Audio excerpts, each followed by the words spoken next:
not. The way you trade or learn how to trade is what makes the difference. Okay, tell us about the summit. What is it? When is it? And what does somebody walk away with? The Vantage Market Smart Traders Workshop is on Thursday at Golden Tulip Hotel, 63 Kensal-Oriwa Road by Mommy B Junction, Port Harcourt, starting at 10 a.m. prompt. Send Port Harcourt to 09060593552. Send Port Harcourt to 09060593552. 09060593552,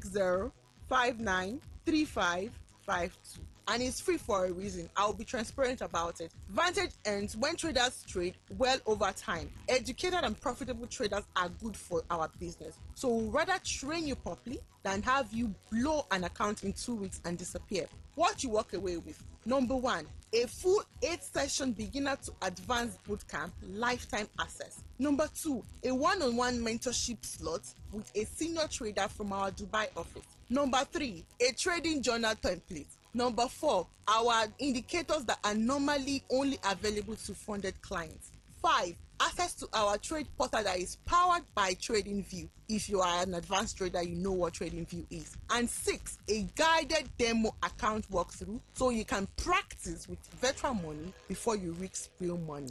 That, I must say, is substantial. Now, how do we register? Send Port Harcourt to 09060593552. Send Port Harcourt to 09060593552.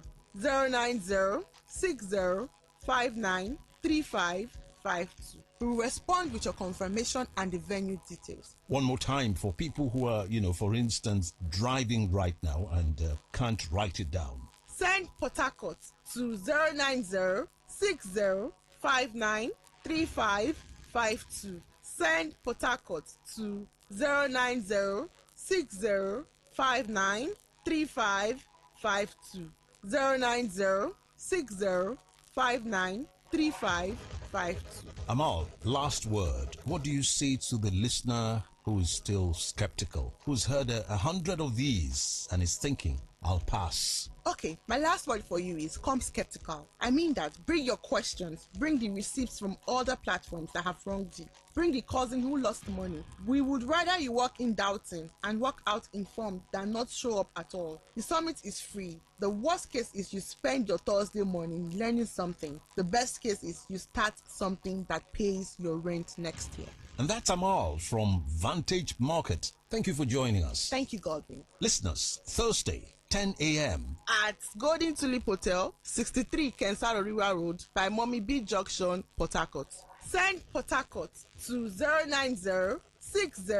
09060593552. Send Port Harcourt to 09060593552. 09060593552. This has been Money Talks. Until next time, bye for now.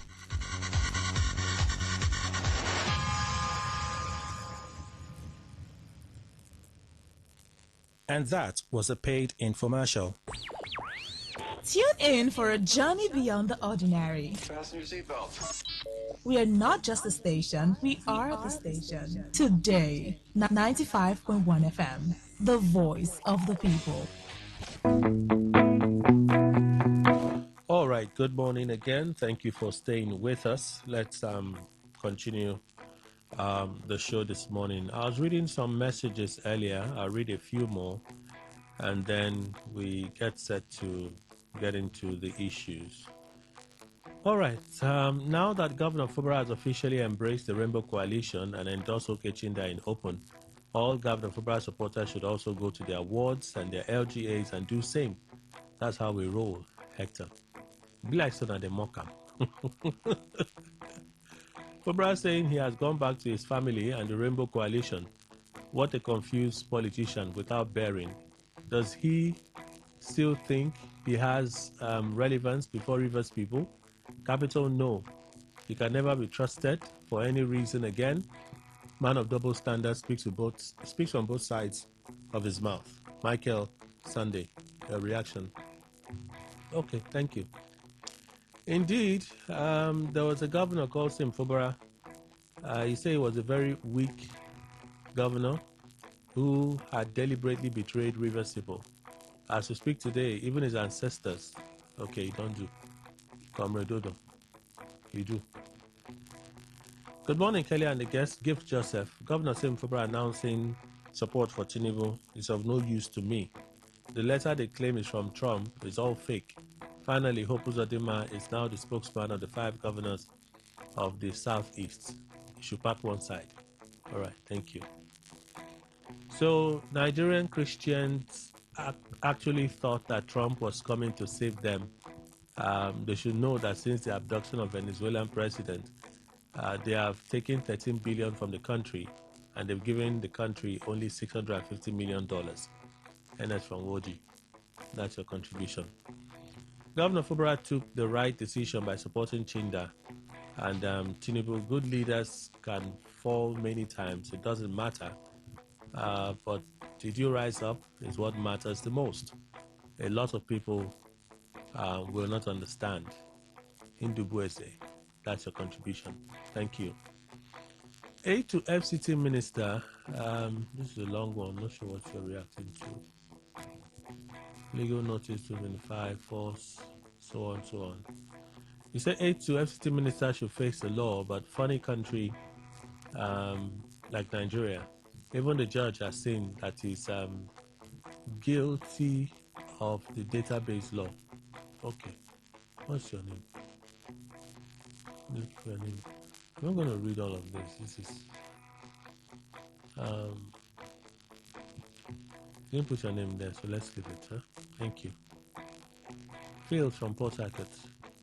The saying, if you can't beat them, join them, should not be interpreted as a physical confrontation. Rather, it means that when you cannot overcome someone's ideas or position, you may choose to engage, collaborate, or realign your views if your values no longer align.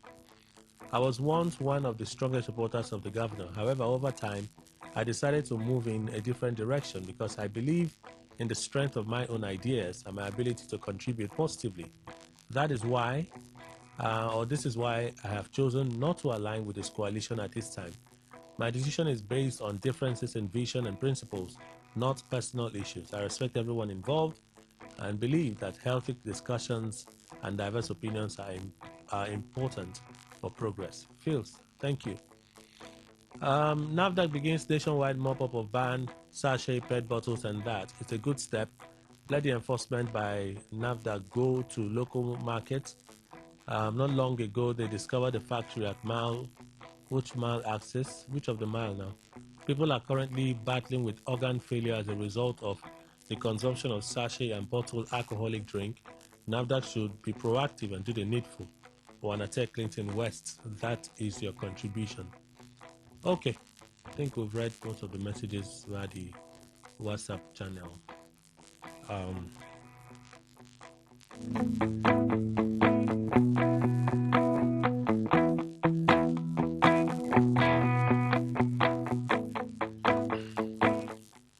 All right, let me introduce panelists in the studio. Chief Engineer Kiadom Richard Deka, MNSC 2019 governorship candidates, Publicity Secretary, Concerned and Patriotic ex-governorship candidates, River State, G1. Good morning, sir. Good morning, Kelly. Good morning. The very lovely, calm, energetic, Rivers, very good people. Nigeria at large. All right. Kelly, how are you doing today? I'm okay. I'm all right. I'm seeing you looking so okay. The weather and you look like people are 5 and 6. Exactly. You're right. It's good I can see it. Yes. Welcome, sir. Thank you. Mr. Emmanuel Indukwe, who is our in-house analyst. Good morning, sir. Welcome. Good morning, Kelly. Good morning, Let me read the message and then we'll get back. A very good morning to you, Kelly, and my respected guests. Governor Sim Fubara says, I'm back to where I belong. Oga Emma would always say, when a politician asks you to go to mile 3 through Choba, it's better you take Rumokoro. God will help us. Austin George from Rumomoy, your contribution. Big King from Port Harcourt, or King from Port Harcourt. I read your message already, so let's move on. I'm back to my family. If you love me, support Rainbow Coalition. Fubara, it's unfortunate the governor has decided to use shovel to help those digging his political grave. The love you think you have from people was organic. Expect less of it. Trump letter to Tinubu, all fake. Bright Oswago. Your contribution. God's time from Port Harcourt. Governor Fubara declaring support for Rainbow Coalition and Okechinda. That's a way to go. Because if you can't beat them, you join them. Also, court adjourning Emeka Ike 10 billion naira lawsuit till October is very commendable, and he's aware that he will lose the case. God's time from Port Harcourt. If Dangote has started selling his fuel in dollars, I advise all importers of mobile phones. Mr. Law, you sent this before. Is it an update or is it the same thing? It's the same thing. So there's an update already. Ward Chimene Esquire, legal advisor to the Federal Commissioner to Mr. President on Christian Pilgrimage South Zone, a temple chief and a voice for Para Kingdom. Good morning, sir. Welcome. Thank you, Kelly, and good morning, Rivers people. All right, let's start with Rivers State. I want to be very blunt. Did anybody want to hear the information that the governor thought he was necessary to reveal yesterday? Chimene. Did anybody? Were you longing, itching, anxious to hear the governor say that he was going to support the Rainbow Coalition and Okechinda? These are the vicissitudes we get in politics. Nobody should be.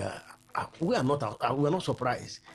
The reason is that I've been here. I've always told you that there are two boats in PDP: the sinking one and the one that is sailing. I came here and I told you, and my prophecies to you, they were like, doomed prophecies. And I told you that the people that are fighting us are strengthless. I told you they are beneath us and that they will come back. And what is going on now? And I made bold to say this on different forums, even on Arise. Some months ago, while I was interviewed, I said, look, these people can't do anything. My mom called me and said, look, a man should be able to know when he's about to fail. And we saw them failing. We said, come back. Have you heard about the prodigal son? This is the story of it. We have received them. So people are happy that he's back? No, we should be crying. It's not that they are going to add anything, just for them to be in the register. Okay. What do you expect? No input, no impact. just come and answer present. My brother, you see, Kelly, I don't know if you're crying because I know you have interest. But these are the things that comes in politics. There are at times you cry. And there is a time, a moment, just as the Bible said, a moment to cry, a moment to rejoice, and all the rest. So all of this, we are happy. They are part of us. But like I said, they don't have force. You can't be in politics without having a godfather.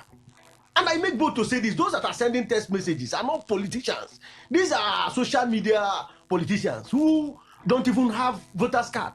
And we know where they are coming from.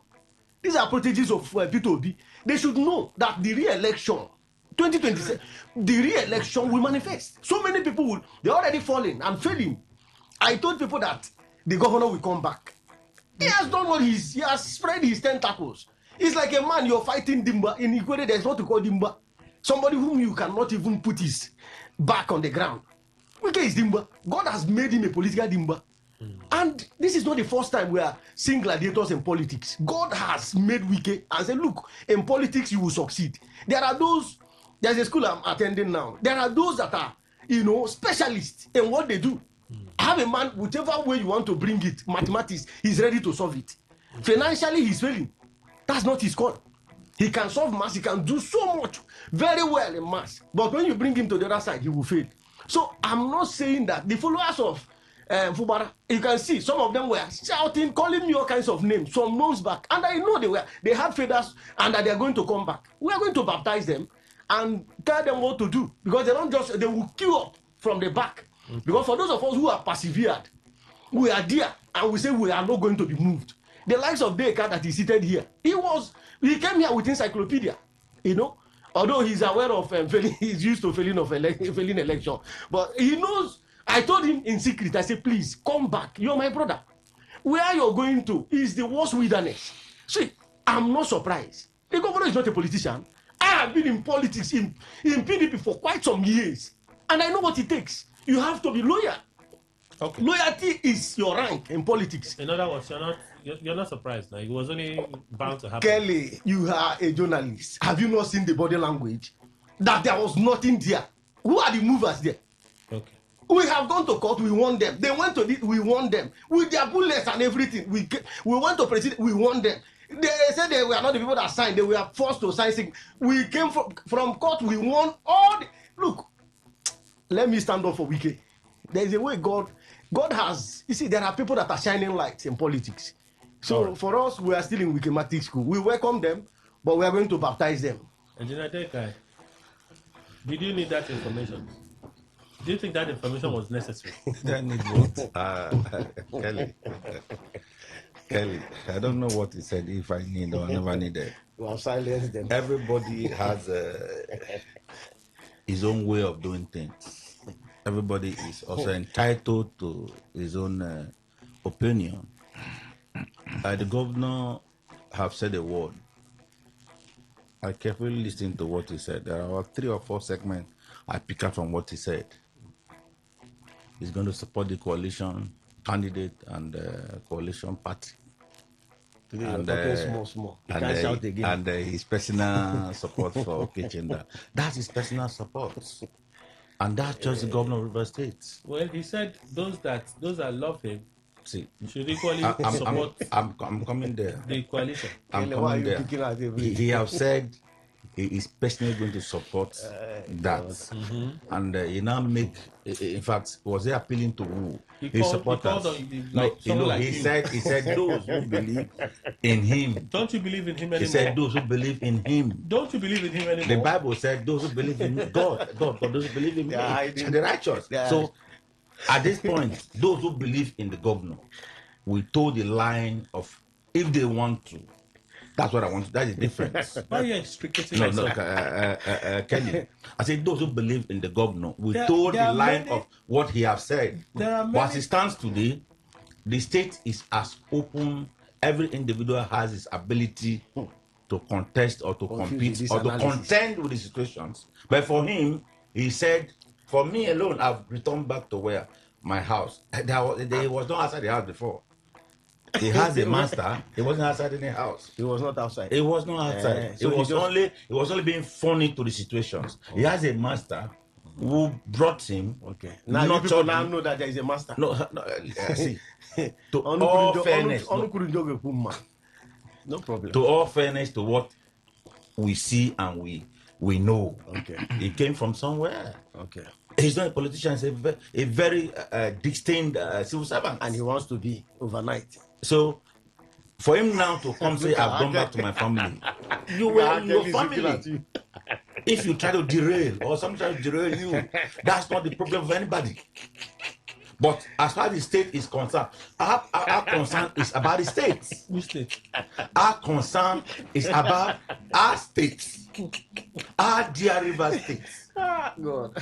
The betterment of this state becomes our paramount concern. That's what we are interested in. So if that's the case, it should be aligning with the governor, because the governor says it's only with unity that the state can see growth and development. He said so. That's why he called on the supporters to join him in returning to the Rainbow Coalition. So that being the case, you're talking about your interests in the state. Is your interest different from the governor's interest? Kelly, Why are you joining him to the? I know you will not answer this question. I don't know why you're deflecting today. I haven't deflected in any form. There's no need for you to dodge. You've always been very vocal in your support for Governor Fogara. Of being a governor of River State. Very vocal. At this point, the governor has come out. See, personally, when I heard it yesterday, I said, which one concern us? But I'm a journalist. Yeah. But for someone like Edita Dekai, let me ask you point blank. Maybe he's not sitting where he used to sit. Are you following the governor to the Rainbow Coalition? Kelly. You know you're hitting this, it's like you're hitting spiritual cutting. It's not working. Are you following the governor to the Rainbow Coalition? Kelly, the governor made a statement that anybody who believes in him. So don't you believe in him? To join him in the Rebel coalitions. It's not by force now. It's by force. Every individual has the ability to think, to reason.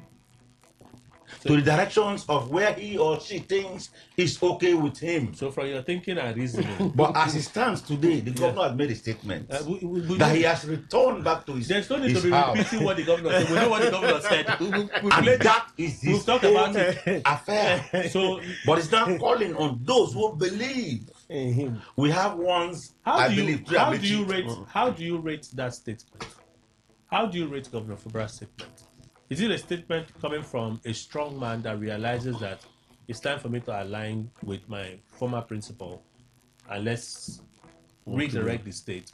Or you think it's coming from a place of weakness? Maybe there's something happening with the budget passage and he needs to concede. How do you rate it? Kelly, when are you aligning? When are you aligning? Who aligning? No, I mean, I'm asking what you asked me about the governor. When is the governor realizing to align? When is he aligning? Is it now that it's late? That he has a few days to go that he wants to align? Oh, it's late. No, it's late. It's late. It's late for him to align at this moment. What happened from the beginning? You've put the state in this turmoil, in this whole stretch of where we are. He did. The governor did. But you heard him say he's aligning now. So what happened before? So you think it's weakness? No. Kelly, that's to him as our governor. But my only point is, why do you want to align now? And why do you want to come to tell the world that you are aligning now? You can still call him. How many years has gone by when you know that your house was not leaking? There was no problem in your house. So that's to the best of him. But let him continue the good work of ensuring that River State is taken to the next height. That's our paramount concern. All right. Mr. Ndukwe. Kelly, I don't understand what the governor is saying, because for me, he has never left that circle at any point in time. He has been with them. If you remember, in the heat of the problems, we hear that he has gone to his Oga. When his Oga was not with us. Is a principal member of the Rainbow Coalition in River State. And so, what is it at this 11th hour? He's saying he's aligning. I don't understand that at all. Because for me, he has never left that before. Rivers people have been saying, you remember when the governor came out and said, those who were with him and all that are like this, what do they call that, his organization? Simplified movement. He cancelled everything. They disbanded everybody. Is it because there's a new organization and then bearing the name Rainbow Coalition? The new sheriff. Maybe that's what has made him. The new appellation is what has drawn him into the cauldron. If not, he has been with them. He's not with us, Chief. No, he has been with he has not been with us. They've been fighting us. I don't know what they were doing. They were. So you are believing that they have been fighting? They've been fighting us. I don't think this subject is a matter that we should spend so much time on. So I in fact, that is part of the thing I talk about politicians. When I say some people will think maybe their brain is clearer than Emmanuel Ndukwe, they'll be calling and saying this. See, Kelly, I tell you that all politicians are the same, and if you believe one of them, you will capsize. Because see, Kelly, if we are from the same father, in that our house, everybody will have his differences. Now, when I have explained and people don't understand that. Politicians said that there is no enmity, permanent enmity. There is no permanent friendship. But there is permanent interest. And in pursuing that permanent interest, they variously come with different types of character. But all ends in pursuing their interest. And that is why you see bad in this, you see bad in that, and all that. And so they are different. Anything happening with any politician, check it in the end, is their interest. So if the governor departed from that rainbow before, he was pursuing his interest, and the interest backfired maybe, is he believing now that he was in the wrong side? Can he say that he was in the wrong side? Then if he wasn't in the wrong side, why is he now aligning with Rainbow Coalition? You see, let's leave politicians alone, Kelly. See, the minister of the federal capital has everly been the leader of the River State affair that produced the government. So you can say this with your mouth. So there is no need coming out now to say, where were you? Moved to where? From where? They got. You weren't. Hi, God. Double You standard. weren't. I'm happy. You are just The trying Bible to. said it, that there will be a time. It is a core Rivers people that possibly when it comes to time, that they will decide what happens to the state. But as it stands, the Rainbow Coalition and the state is quietly in the hands of His Excellency, the former governor of Rivers State. No doubt about that. So you can use these offices and briefings very well. Okay. God is working. So God is action. I was reading this case, Emeka case in court, and I find some parts of it quite interesting. I just want to hear what you think. This is not to this is how the case will turn out, but when we get stories like this, like we heard the story of what INEC was appealing, and then when the ruling came out, it was easier for us to appreciate that ruling. INEC said the information that Ike is alleging that damaged him was not a classified information. Was not classified information. Not confidential. Not confidential. It's open information. Open information. Open information. INEC had the powers to release that information to the public without the consent of the owner of that information. I'm like, okay. But INEC had often said that they weren't the one. They even said it in their affidavit that they did not release that information. They didn't release that information, but they have the powers to release that information. INEC had said that a staff took a screenshot of that server information and shared it with Larry Olanka. Larry, in his defense, said the information is already in public, the voter register to political parties. So that information is not out there yet. Yes. It's not out there yet. But in the affidavit, they are saying that they can. The information is that they are not. It's not a classified. It's not a classified information. I sense that. While I sense that even though it's an agenda till October, this matter may be settled. It feels like both parties have come together to throw Emeka Ike under the bus. Mr. Liquid, does this seem so to you? Basically, when we make certain comments here, we not just don't make them because we want to be talking and open our mouth wide. Oftentimes, I will state this particular position. I said, if you want to pick an opponent, please understudy him very well. Know his strengths and know his weaknesses. If you know that his strength will be too much overwhelming for you, please pull back. You know, Emeka is even if you like, let him go and hire the best of lawyers. If they decide, I told you yesterday that when locusts put those tiny legs together, they break a pot. When those people he is fighting against, who he thinks have in fact thrown his information that is supposed to have been kept for him to the public, when they gang up against him, in fact, you are saying under the bus, inside the ground. That's where they will throw him. No, but isn't it? I'm not true. I know, but the level of insincerity, is what is troubling. Good. See, Kelly. First, INEC says we did not fail in our duty of care. Yeah, but what did they say before? That's their affidavit in court said they did not fail in their duty of care. But they said before that one of those that were doing the voter CVR exercise registration, took a screenshot of their server, right, and shared that information with Mr. Olanka.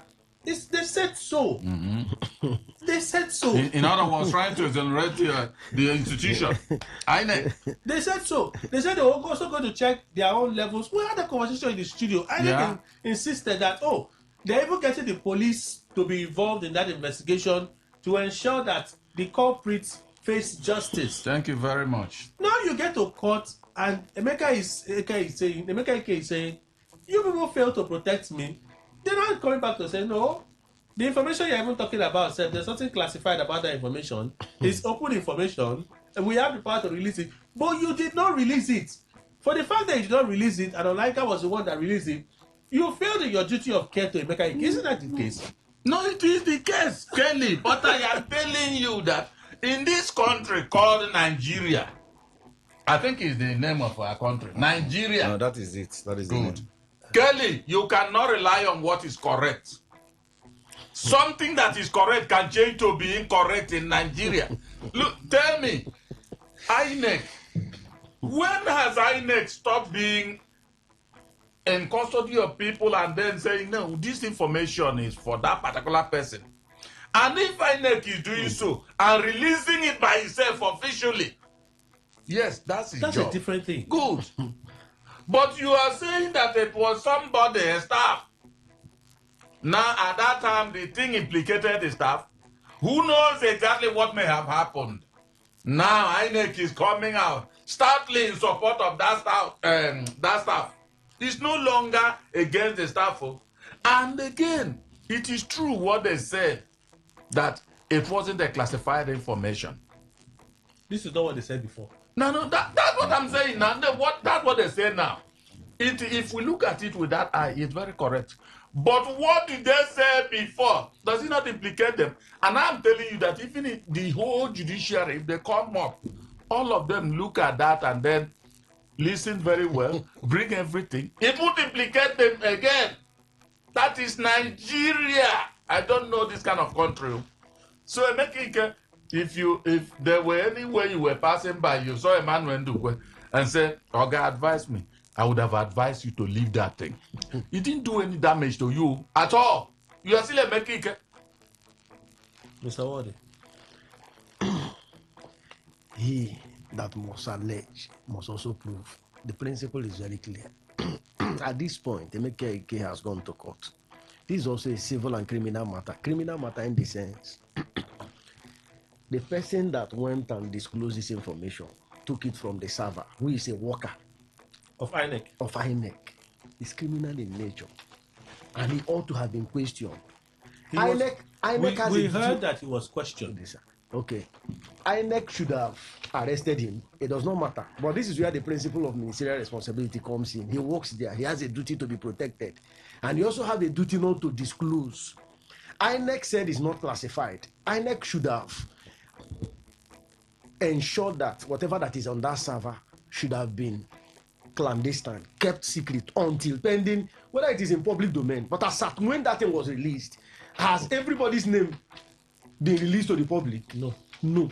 So these are the things you look at. Now, what are the questions behind? I don't know what is in the affidavit or what they have, deposited as the affidavit. But I think for me, the man in question, whom this information was leaked at or who published it without the consent of INEC, should have been arrested.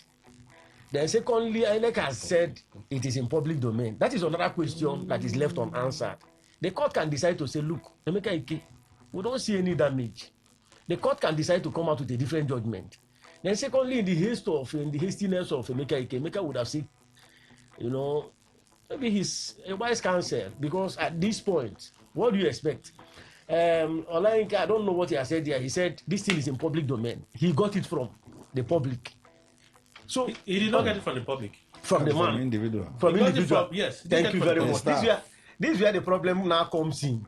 What has been the role? Yes, the problem is that what has been the role of INEC? INEC has now aligned. They've now said, look, it's in public domain. But the question that comes in again that has a legal snag is, as at when it came to public domain, has it been made public? Because under the BOFA law, the banker, this thing, there is, for BOFA, they say, look, that there is bankers will tell you that the bank has a duty of non-disclosure. As a customer, if I do a transaction now, whether legal or illegal, you cannot go, Kelly, to go and tell the bank. You must seek the consent of the court. There must be an order of court. You can't just go there to the customer's list and say, look, here, I want to look at Jimenez's transaction for yesterday. The bank will not look at you because they have a duty of, that should have been the role of INEC. Because there are areas you go to, INEC will tell you, please, we've not started doing this one. We've not started doing this one. So for me, I will not, the court is very supreme. At this point, I can't say what will be in the mind of the court. And it is not also the duty of the judge to be a Father Christmas, to tell the litigants what to do. No, you have already told them to seek out of court settlement. Thank you very much. So, That for me,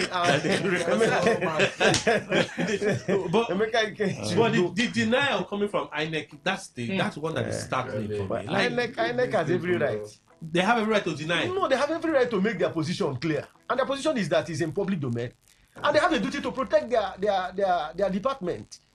For God's sake, they have the legal department. They have every other department there. They may have been professionally advised. So look, it has not been classified. This document is in public domain. And what do you expect INEC to do at this point if you are working in INEC? Now I'm asking you, if you're working in INEC, what will you do? It comes down to the integrity of the agency. But let me go to Dr. Innocent, who is a legal practitioner and he joins us at this time.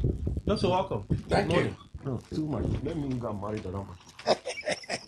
Why do I need two microphones? Too many. We'll have an arise now. You're aware of this development, yes? Yes. Are you surprised about it's not Emeka Ike's affidavit? My interest is INEC's affidavit.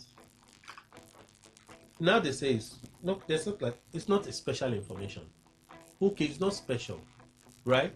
But the information was not released by you.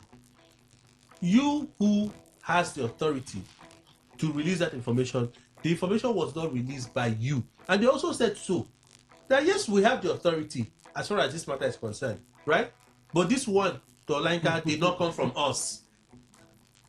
So, and yet they are saying they did not fail in their duty of care to Emeka Ike. Isn't that strange? Well, we have always been saying and asking the pertinent question whether in the Federal Republic of Nigeria we are building a civilized society. We are building a nation that will stand, develop, and prosper its citizens. Or we are building a republic of lawlessness, lacking in integrity, orderliness, the rule of law, and best practices as is obtainable in other countries. We must understand that institutions represent the nation, and one cardinal rule that should underlie every national institution is respect to the rule of law and maintenance of integrity. From what INEC filed, it is clear that INEC failed in its duty through its staff, whosoever staff that divulged the information. There is something we call vicarious liability. When a staff of an institution, in the conduct of his duty or her duty, commits a breach, the institution is liable. That is the law. It's a tried principles of law. So if it is a staff or a personnel of INEC that divulge the information, when that staff ought not to do so, and to a third party, then INEC is liable. INEC has failed in its duty. And the correct thing to do is for INEC to tell us, Nigerians, what they have done with such personnel. Whether the personnel has been placed on suspension, has been placed to undergo disciplinary measures. INEC should also apologize, invite Emeka Ike for a settlement discussion and say we are sorry. Our staff goofed by divulging this information. It's not too much for INEC to do so. And incidentally, the court has asked them to explore out-of-court settlements. I'm wondering, what kind of out-of-court settlement can they reach?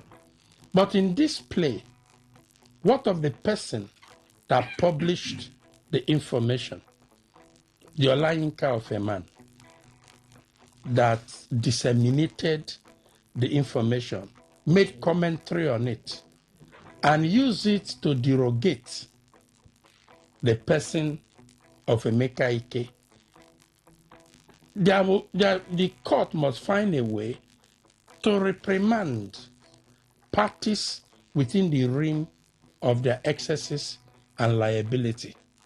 From what INEC have done, it seems to me that INEC does not understand the problem of Nigeria. Nigeria is in a big problem.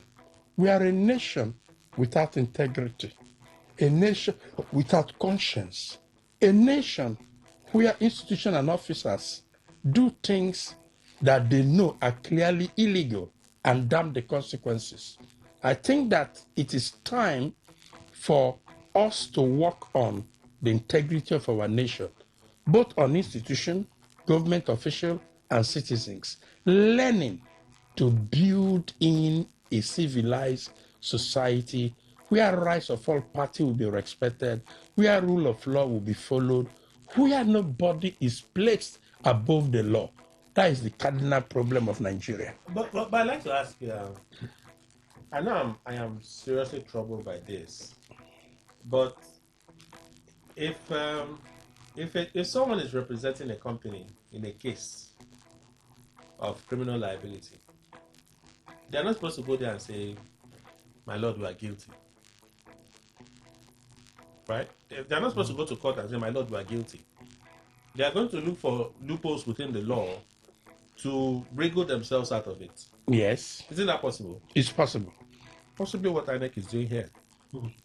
INEC downplaying everything and saying, well, the information is this, the information, even though they admitted that, but in the affidavit that they have presented, they did not bring all of those they admitted, at least what we have read. They didn't put all of those things, we did investigation, it didn't come from us, it was an indiscretion from our staff. That staff is going through prosecution at the moment. All of this, they just said, no, but what's this information? This information is within our control. Our control has not been broken, it has not been breached, nothing has happened to us. We still have that control. We have the power to release it, right? But the girl said, we did not release that information. When we have the power to release it, we did not release that information. So who did? The person that did said, the information is already there in public domain. INEC said, we have not released that information. The person is saying that the information is already there in public domain. And I'm like, I know the court will make a decision eventually, but it seems like both of them are joining their heads to throw this man under the bus. There is something that is not rhyming. I was talking about institutional integrity. Mm-hmm. I have seen international agencies apologize. I specialize in international investment law, transnational commercial investments across nations. I have seen multinationals apologize. So you think that's what INEC should have just done? Yes, INEC should have just, when they realized that it was their staff that divulged it, and their staff divulged it illegally. We go to INEC to get documents. The procedures are clear. You apply to the national chairman that you need this document. You explain your status and explain the purpose. Either you need it to verify and also for litigation, then it will be minuted. The chairman will minute it to the appropriate department. Then they will cost what your fee is. Then you pay the fee. They process the document, tell you it's ready. You pay the relevant fee, and they give you certified true copy. I have done several of litigation that involve INEC, and this is the procedure. More than 14 times, I've had to obtain document from INEC. Now, this procedure now obviously did not follow the laid down rules and regulation. That is why INEC must come heavy on their staff. That is why they must own their mistake, and that is why they ought to render apology to Emeka Ike. So you also think that this affidavit is does not meet the purpose for the matter? It doesn't. It doesn't. We have to go for the news. When we come up for the news, we hear from Chief Dekai this morning. Please stay with us.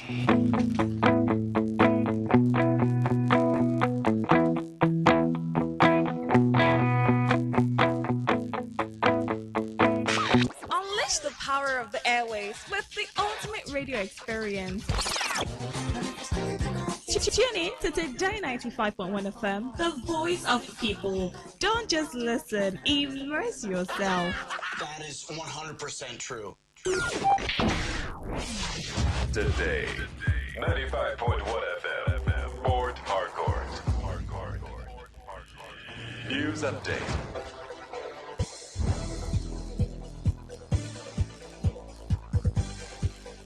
A very good morning to you. Here's the news update on Today 95.1 FM. I am Kelly Ikemenjima. African Democratic Congress presidential candidate Atiku Abubakar has criticized President Bola Tinubu over the alleged allocation of 22.15 billion naira in the 2026 budget for construction and renovation of 106 palaces nationwide. Speaking through his media aide, Frank Schreiber, Atiku condemned the appropriation as a constitutional violation, stressing that it represents an attempt to turn the national budget into an instrument for illegality and corruption. He emphasized that under the 1999 Constitution, the funding and administration of traditional institutions falls strictly within the jurisdiction of state and local governments, leaving the federal government with no legal authority to intervene. Atiku therefore demanded that the Presidency, Budget Office, and relevant ministries immediately publish a detailed list of the projects and urged the administration to stop using royal fathers as cover for illegal budgetary practices. The Federal High Court in Lagos has scheduled Friday, July 24, to rule on an application by the National Drug Law Enforcement Agency (NDLEA) to destroy a massive clandestine meth laboratory uncovered in Ogun State. Justice Musa Kakaki fixed the date following a special court session held directly at the remote facility. According to the agency, the laboratory, allegedly operated by a drug trafficking network, contained equipment and chemicals used to produce over 2,400 kilograms of meth, with an estimated street value exceeding 480 billion naira. 10 suspects, including 3 Mexicans and 7 Nigerians, have been arraigned on an 11-count charge for allegedly establishing the lab, financing the network, and trafficking precursor chemicals from Lagos. The Nigeria Customs Service (NCS) has issued a warning advising citizens to ignore a fraudulent recruitment notice currently spreading across social media platforms. In an official statement released, the service admonished the public to rely only on information released through its official communication channels, emphasizing that the false publication did not originate from the agency. The service further listed its verified social media platforms, which use the username at Customs NG, and advised the public to stay vigilant and verify information before sharing. The United States and Saudi Arabia have signed a landmark peaceful nuclear cooperation agreement that establishes a legal framework for a multi-billion-dollar partnership. In a statement released by the U.S. Secretary of State Chris Wright, the deal is expected to grant American companies major roles in the development of the kingdom's civilian nuclear energy program amid heightened regional tensions and escalating conflicts between the U.S. and Iran. Although President Trump bypassed requiring Saudi Crown Prince Mohammed Salman to diplomatically recognize Israel in the New Deal, the agreement faces potential opposition from lawmakers as it heads to a Republican-controlled Congress for review. And that's it on the news update on Today 95.1 FM. Good morning. Thank you for your time.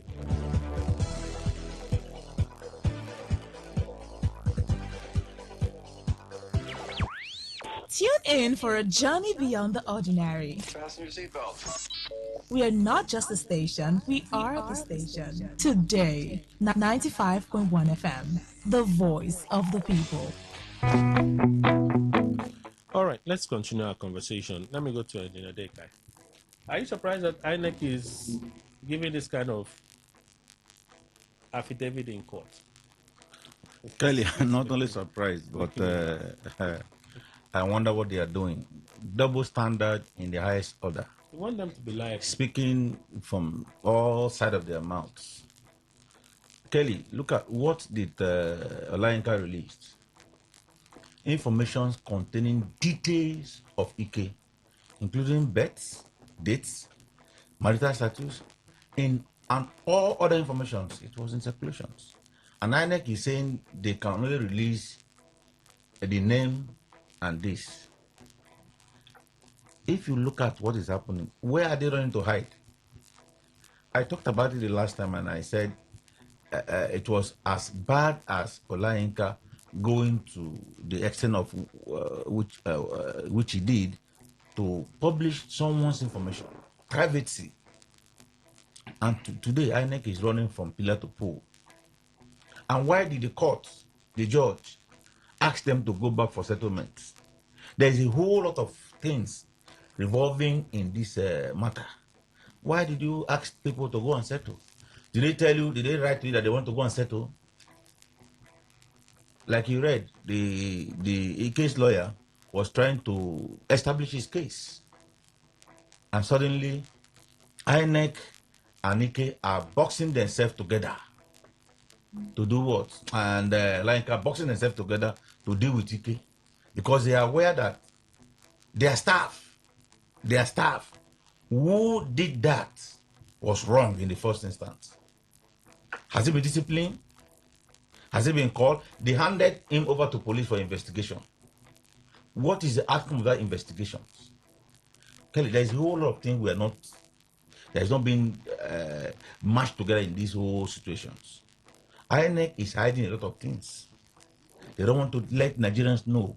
At the point when Nigerians want their privacy, it is during elections that voters' information are being displayed in your various ward and units, not on the internet, at a personal head goal.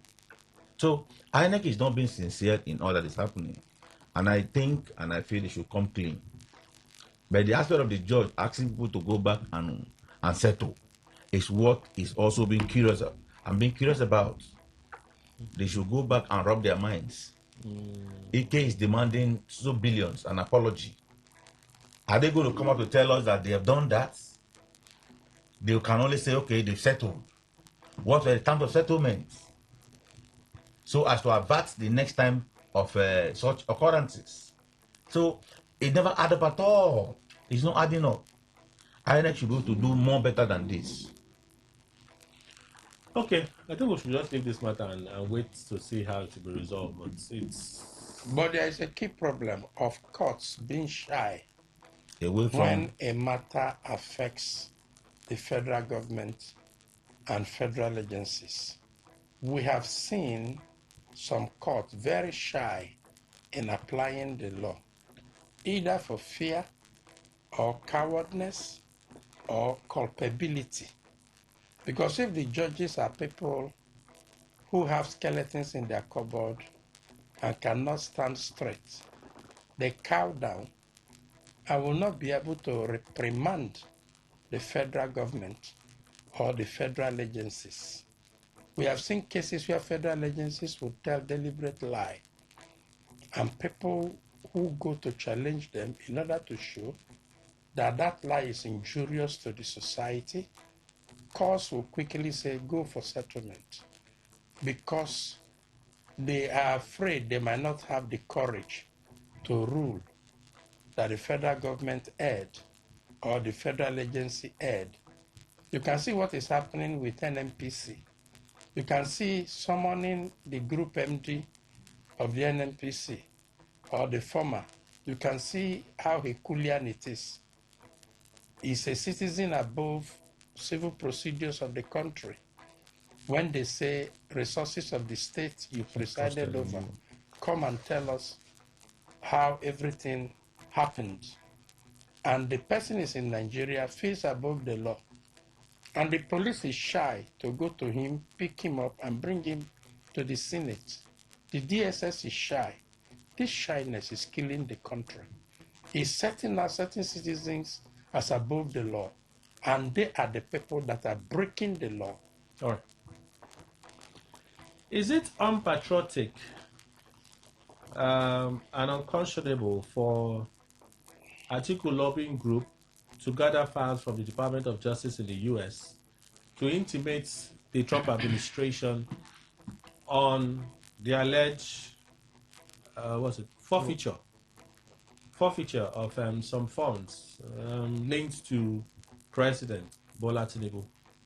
Is it unpatriotic? Engaging U.S. lobbyists to criminalize Tinubu, unconscionable, unpatriotic. Sheikh Usani, it's article. Let me go to Dr. Eku. Is it unpatriotic? Unpatriotic, unconscionable. It is not. It is not. One of the major characteristics of a civilized society is the supremacy of the rule of law and the equality of every citizen before the law, and the transparency of application of the law on all and sundry without fear or favor. Now, with what we have seen characterizing the Tinubu administration since he was sworn until now, he's in his fourth year now.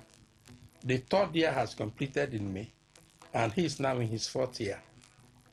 Any citizen with the volume of looting, volume of budget padding, volume of fake national agencies that are in the budget, any citizen that feels like he needs to unearth anything that will help to sanitize the presidency, Nigeria, national governance, is patriotism. It's not unpatriotic. Meanwhile, those things they are talking about are real facts. They are not fictitious facts. And it is worrisome to everybody, just that many are helpless.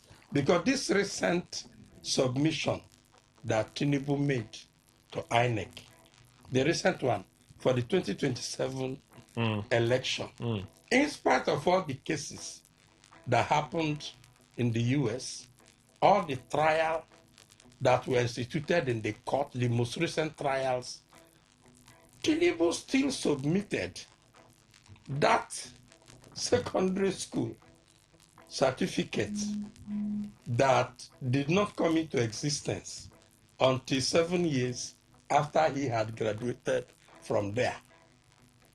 What audacity! He still submitted that Chicago degree certificate. You have seen it? Yes. An institution applied for it, and they got certified through copy. An NGO applied for it. So I reviewed the document they had. Now, Tinubu still submitted that very Chicago degree that the university had written to a court in an affidavit on oath in the recent trial in US, and said that they cannot verify the certificate because the person, the name stated who signed the certificate, never came into the university until 9 years after that certificate was dated. This is true facts. They are naked facts. They are verifiable facts. But this, our president, still submitted with all the hula balloons that have happened. It's no longer an empowerment for him to contest election now. Yes, no, with it's not. With the amendment of the Electoral But what Act. I mean is that if there were some conscience, some feeling of responsibility, respect to the Nigerian public, they shouldn't have. They should have just submitted any other thing, but not those ones that are so discredited by the public. And this is what made me to fear that this nation is sinking badly. So the article, you are aware of the article's lobbying firm? Yes. And their push to ensure that the Trump administration is well acquainted. Yes, it is because the president lobby team had been commissioned much earlier and paid heavily in billions, and they are working to promote the presidency of Trump and his good side. So luckily, another citizen have responded that before that lobby team misinformed the United States Congress, let them present what the facts are. And so a Nigerian citizen have also engaged and briefed a lobby team to source those documents available and present so that there can be true side. And you know that the rule of fairness is alde alteram partem rule. You must hear the two sides. So the man, Atiku Abubakar, Are we talking about the same thing here? you're asking whether what the recent lobby team. The Nigerian lobbying campaign, yes, is to douse the tension about the so-called genocide and show that it is not a Christian genocide. So that's more of a security issue. No, that is even though it's a security issue, who is the personification of the Nigerian government? I don't understand. It's Tinubu, but this one appears to be directly aimed at Tinubu. The one Atiku is pushing through his lobby group, directly aimed at Tinubu. They're saying that civil conviction case, right? Bring the information that Trump is not aware of that case. Yes. Right? Bring enough of that information and acquaint them with it. Because America seems to be on this journey of let us fight drug trafficking. So if there is a president in a country of particular concern, whose president had been in a case like this, and there was a forfeiture, let's see how we can put pressure on. They're quite different now. You should know that Atiku is a presidential candidate. Yes. And Tinubu is a presidential candidate. Yes. And our law recognizes that we run an adversarial system where each side try to pick what will make the other fall. Okay. So Atiku is pressing point. And Tinubu is the one that hit him first. Everybody believes that it's the ruling party that is behind that disqualification or nullification of certain party, which included ADC. Okay. And then even the recent one, there's a recent court of appeal that have said INEC should not recognize the national chairman. The state, the Congress. The state the chairman. State Congress. They sued. Yes. And that appeal has hit ADC very hard. Has it? Yes. There is a ruling last week where the Court of Appeal have upheld that ruling of the lower court. Yes. And it's to the effect that the structures that existed in the states cannot be touched. That is it. Because their tenure. And then it affected the congresses they did. And those congresses to the states, as far as the state is concerned, but it did not affect their national convention. The primaries were not affected. All right. The primaries were not affected. So the two parties are trying to unwit each other. So is it unpatriotic? It's not unpatriotic. It's the game. It's the game. In politics, it's a game. Okay. Politics is a game. If you now, let me tell you something. Many people have suffered it. There are secrets that are not in the public, but somebody in your family may know about that secret. And that person may belong to another party. And you become a candidate, and the person go and tell them that truly, you are not from this village. Your mother had you before he brought you here. And that this thing you put here is a false statement. And that in fact in your primary school, it is stated there, the original place you come from. You do not even belong to this world. Or that where you registered is in your mother's place, not this your father's side. That can be a point. And they can use it and take an action and disqualify you. So politics allow this kind of game, but it should be done with mutual respect. Okay. So it's not unpatriotic? No, I don't think so. Chimene, do you think it's unpatriotic according to Shehu San? It's unpatriotic. Very, very. In fact, to the extent that I even get ashamed of Atiku. But this is always his style. Remember, in 2004, there was a report by the U.S. Senate subcommittee, on Atiku's character to transfer an offshore money, $40 million, through a suspect account, to a suspect account. Even though that matter is ongoing, the matter didn't die well. In fact, at a point, he refused going to U.S. He that must come to equity must come with clean hands. And it is our prayer. I'm not a member of APC, but my prayer is for them to succeed with what they are doing. I love the policy of the president. And to some persons, his policies may not be palatable to them. But I think majority of Nigerians are happy because we know where we are coming from until we got to this place now. Now, who is Atiku? If we are to even unveil the personality called Atiku, if he wants to be patriotic, but I think he's unpatriotic. Now, you're making a move. This was the same man who kept us to this particular. I'm sure other people are writing too. Because once you're pointing, one finger is pointing at you, the other ones will, you that is pointing, the other four will be pointing at you. Now, what are these? These facts are clear. They have said something about the certificate of, remember, the past president Buhari, that was how so many persons who were also in the opposition said, in fact, Buhari didn't ever went to school. He never attended any school.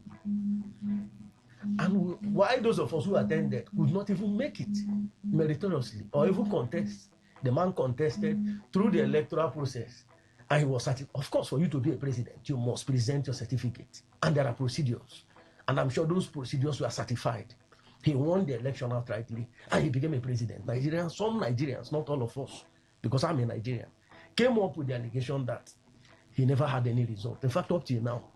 And remember, in the military school, there are colleges, there are universities, there are processes you go in the military school. I went to Jaji, and even though we were not allowed, but there are processes. You cannot go to NDA without tendering, or go to any of the schools in the army without tendering the least certificate, and that qualifies you. What even qualifies you to be a president? So for me, the character of who is the person presenting, trying to be patriotic, Atiku. Remember the William Jefferson's case. This is a man. There are people that shouldn't be listening to. Ordinarily, I would have loved to keep quiet, because there are people that I don't want to discuss their issues. Atiku kept us in this dungeon. The embargo that is in Nigeria today, that Tinubu is trying to clean, he was part of those who contributed to the darkness that is bedeviling this country. And we are trying to clean the mess. What does he think? That he thinks that America will listen to him? No, you remember the William Jefferson's case and other things. So for me, of what essence? In fact, right now, NDC is not even on platform. Is it? I don't think if he will contest election. Is it? So all of these things. It seems like you're venting about something. No, not venting. No, we are just having discussion. No, it seems like we're having discussion. Please, just is it unpatriotic? That's what I'm saying. For Atiku's lobby group to get Department of Justice, U.S. Department of Justice files on Tinubu forfeiture maliciously. When it is done maliciously, when you have no facts. What do you mean maliciously? That's what I'm saying. You have, just because you don't like a dog, you give the dog a name. I don't understand. The U.S. Department of Justice. What I'm saying is criminal. There was. It's not a criminal case. A civil forfeiture case involving Tinubu. We are aware. No, just to clear that you're maliciously. That's what I'm saying. At this point, this thing has not been done. We have been living here in Nigeria. Yes. All of this time, in fact, from his first tenure till now, they didn't make such moves. It's an election year. That's what I'm saying. So, and that's why I brought maliciously. Is it unpatriotic for them to take? I said they have nothing. These things are just done. These are the things we see here. You sound afraid. You sound afraid. You really sound afraid. That's why I said that. I know you have an interest. You sound. You wouldn't want to listen to me. I don't know why you are. When we were talking about footballer here, you said today he has come back. So these are the things we continue to see. You sound very afraid. Don't continue to be afraid. Kelly, I think Sheikh Husani brought this. In his writing, did he mention the section of the law that makes it unpatriotic? No. So it's his personal opinion. What kind of opinion is that? Because see, if you are alleging that something violates a law, in fact, you should give us the section that from the Constitution of the Federal Republic that is violated by such action. Well, but sometimes everything is not about the law now. Sometimes it could just be about... of course. No. When we are talking about patriotism, that means he's hinging it on his personal opinion. And personal opinions, Kelly, does not indeed maybe remove the essence of anything. Because your opinion may differ from mine. It doesn't mean that your own should be subsumed into mine or mine into yours. See, for me, in the absence, because I was listening to Dr. Eku to come up with a section. And since he didn't mention that, section this and that violates, so I have the authority to talk with freeness. I tell you. Of course, my opinion. It is the man when we're talking, not the man. See, the issue is this. Because Shehu Sani is now in alignment with the administration. He will say, I have no alignment with anybody at all in terms of politics. But I want to tell you that if Atiku, who is also a presidential candidate, for this same election, goes to even New Zealand, and if they are the people that could bring such thing, and say, look at these documents, they indict your current president. He is right in doing that. Is it not Chimene always that will tell us, if you as a politician sees what will topple your opponent, you do it. That's Will it change today? Okay, so I should be right using maliciously. It's not malicious. It's not. No, see, Chimene, you see, as for the malicious angle, that one is your own opinion as we are talking about. Because I do not see anything that... See, Atiku is looking for whatever will bring him down. Yes! No, whether he fails or not, I always say, the end will justify him. If he fails, he fails. But if you also open that wound in that thing, for instance, his aim is not allowed Tinubu to continue. Now, if it happens that way, then Atiku would have, whether he failed or not, whether he run or not, he would have benefited. Simple. Following the philosophy of Chimene, my friend, who is here also. So there's something unpatriotic about it. For me, nothing. Okay. Kelly, there is nothing unpatriotic about what Atiku is doing. Atiku have facts, and he's only showing facts to the world. He's only telling Trump, look, your Department of Justice, Atiku has this. Please, look at it. Before someone else will bring something different. Because the administration of President Tinubu is painting themselves as clean, as white, and as snow.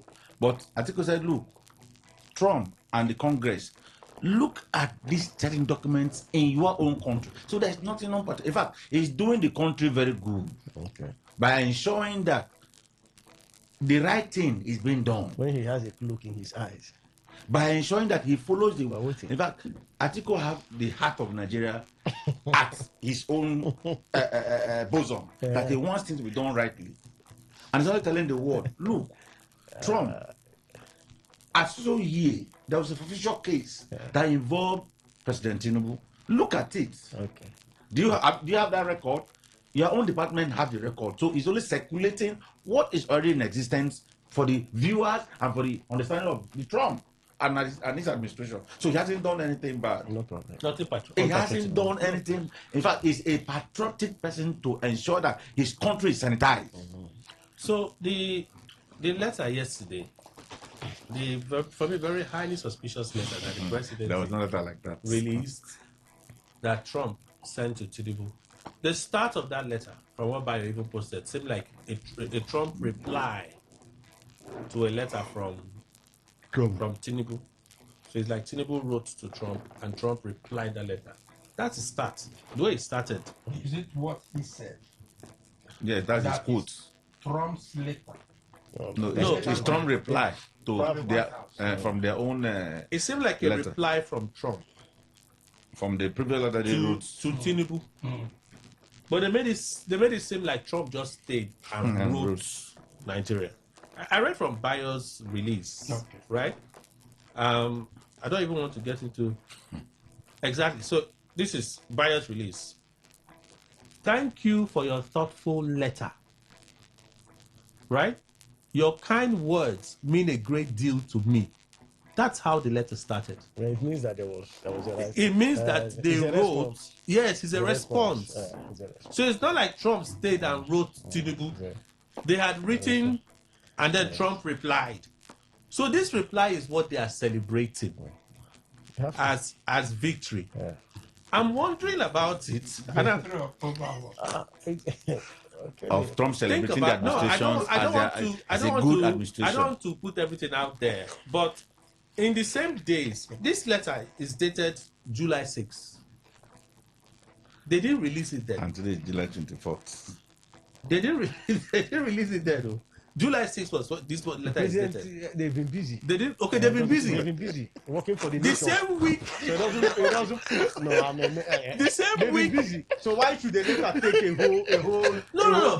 This is why this letter is exposing this them. release The is same week, the intriguing. president is not even The same week complaint. that we heard that Article Lobby Group they are pushing some kind of propaganda to the White Trump, House. yes. Is when the Tinubu administration decided that I think we have that Trump letter that is sent to us. So bring it. Release it to Very the media so that they can see that we have some kind of good relationship with Trump.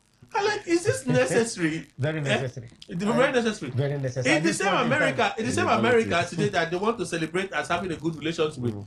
In Congress, senators are pushing for more penalties to Nigeria, more sanctions to Nigeria. Until it comes, let's celebrate this one now. Releasing this Trump July 6th letter. Does it show maybe a little that they may be concerned about what this article group are doing? Dr. Eku? Definitely, the president himself and his men must be concerned. Because if Nigeria,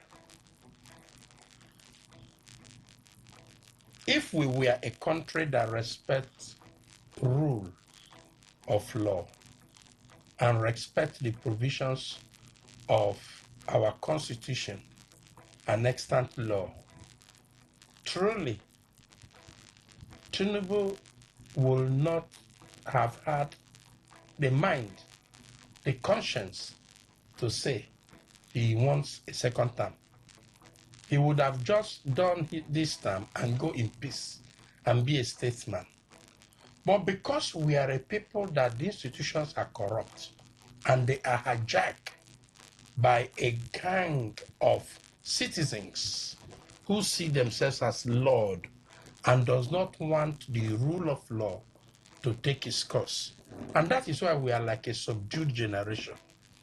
So they have every reason to be afraid. Because remember that the president himself briefed legal team to block the release of these documents. They paid millions for those legal team to go to court and block. And when they made the first application, the court granted them. They also sought for further delay because the first application, the court granted them and ordered the delay. So for them to have made that application, it means that if everything is unearthed, they will suffer some injury. That is what it means. So they have every reason to worry. Now, if you see what happened in United Kingdom recently, where the Prime Minister had resigned, what was his reason? One of the primary reasons is that the promises he made to the citizens of United Kingdom could not materialize. And it seems he's not able to weather them through. And he decided to resign. Is that not exactly what is happening in Nigeria? Everything that Mr. President has promised us, no one materialized. No one. No one. No. Did you hear Governor Alex Oti? Did you hear Governor Alex Oti? On what? Describing Tinubu as a courageous man. Not worry about that. Now you see, as an author and as an international lawyer, and as a well-traveled person to different nations of the world, I've interacted with people, heads of government from across the nation. The basic thing that citizens expected from the Tinubu administration, we didn't see, we didn't get. Even the one he used his mouth and promised us, we didn't see, we didn't get. And our suffering have worsened. I'm not suffering. According to the international records, 63% of Nigerians has fallen deep below poverty line. Okay. And the looting going on. So, releasing the Trump letter, what is this supposed to do for him? It's a false comfort. False comfort. to themselves and to mislead Nigerians that even this Trump they are going to see is our friend. Chimene. We know the story now. I don't have to go over it again now. And releasing this letter at this time. Chimene is a member of Kappa. No, it's whoever participated, they have an interest. What do you think it will be for the Tinubu administration? It's a plus. What kind And of plus? shame to those that may not be aware of what is going on in this country, the rapid development. You see, Which country? this country, Nigeria. Rapid development. Yes, rapid. Depending on where you are. Everybody must not be rich. Some persons have been built to be poor. And some persons rapid, you said rapid development. Yes. Wait, allow me that, to can you just persevere? No, I'm only curious. You're curious, okay. We can't fund our budget too. You can't fund. Have we been able to fund the budget? Look, there are countries, even America borrows. No, we're not talking about borrowing. That's what I'm saying. We've been borrowing. Most countries today that you call even the best democracies in the world are also borrowing. Funding their budget is there. But we'll be borrowing now.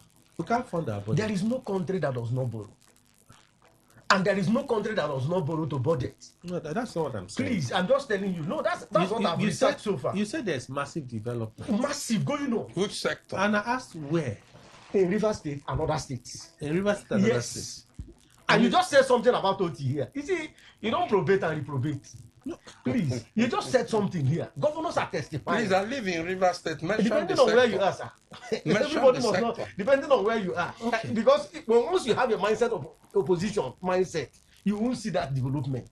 So because everything will be critiqued. The release of this Tinubu letter, almost 2 weeks after the letter was sent to President Tinubu, at the same time that Atiku lobbying group. They are doing their thing in the US. What's he supposed to do for the same you will say that the president is a busybody. There are other things. A letter should not take Mr. President duty him simply because there was a letter. They remembered. There is time for everything. That letter have been there. And they just remembered.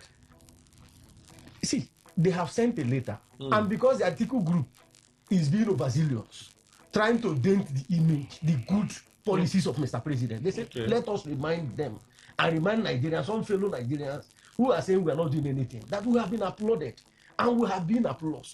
So for me, I think we should all see when a man is doing good. If a man is, even the Bible said it, if others are rejoice with them, those that are rejoicing, rejoice with them. Now, for me, what we should be asking ourselves is that have we not been seeing the policies of Mr. President? Before this time, let me cite the former president, Jonathan. Some of us couldn't stay somewhere in Abuja. I can call several places that we can't even stay. Look, today, look, whether you like it or not, America is the best when it comes to security. And they have their network here. They have said, look, thank you, Mr. President, that you are fighting terrorism and that you are doing it to the best of our knowledge. You think they don't have their intelligence? You see, sometimes you want to be faster than God. These persons are saying, look, they are in charge of security. When you talk about world security today, you can't take away America. And they say, look, under Mr. President, under Tinubu, you are doing well. Thank you for protecting Christians. What again do you want again? So you want America to say, look, they are not. You remember, at first, the same government came and said, look, you are not protecting the lives of individuals. And they made it known clearly to Mr. President. They stood up and they are fighting. Today, some of us can go to Kanu freely and come back. And for those that, you see, this time we know what they are playing is high-powered politics. And we know how to calm them down. Okay. The question we should be asking is that, is it not the same America that criticized Nigeria? We have seen their achievements, several achievements, unannounced. All right. Kelly, it's a political time, political period. Each and every group is trying to outweigh the other. Like I said earlier, anything that I can do to puncture you, I will do it. And Atiku has done something that is injurious to the administration. That's why 2 weeks later, the administration is bringing the good letter of Trump. The good side of them, of Trump. Somebody says something is really happening in the US. And Kelly, let me ask, why are we running to the US? Because every party now is going there. Does it not send a signal that something can happen within the US trying to intervene or trying to say a different sneezing or something? That's what it means. Atiku have said, look at this man you are saying, oh, his record is this.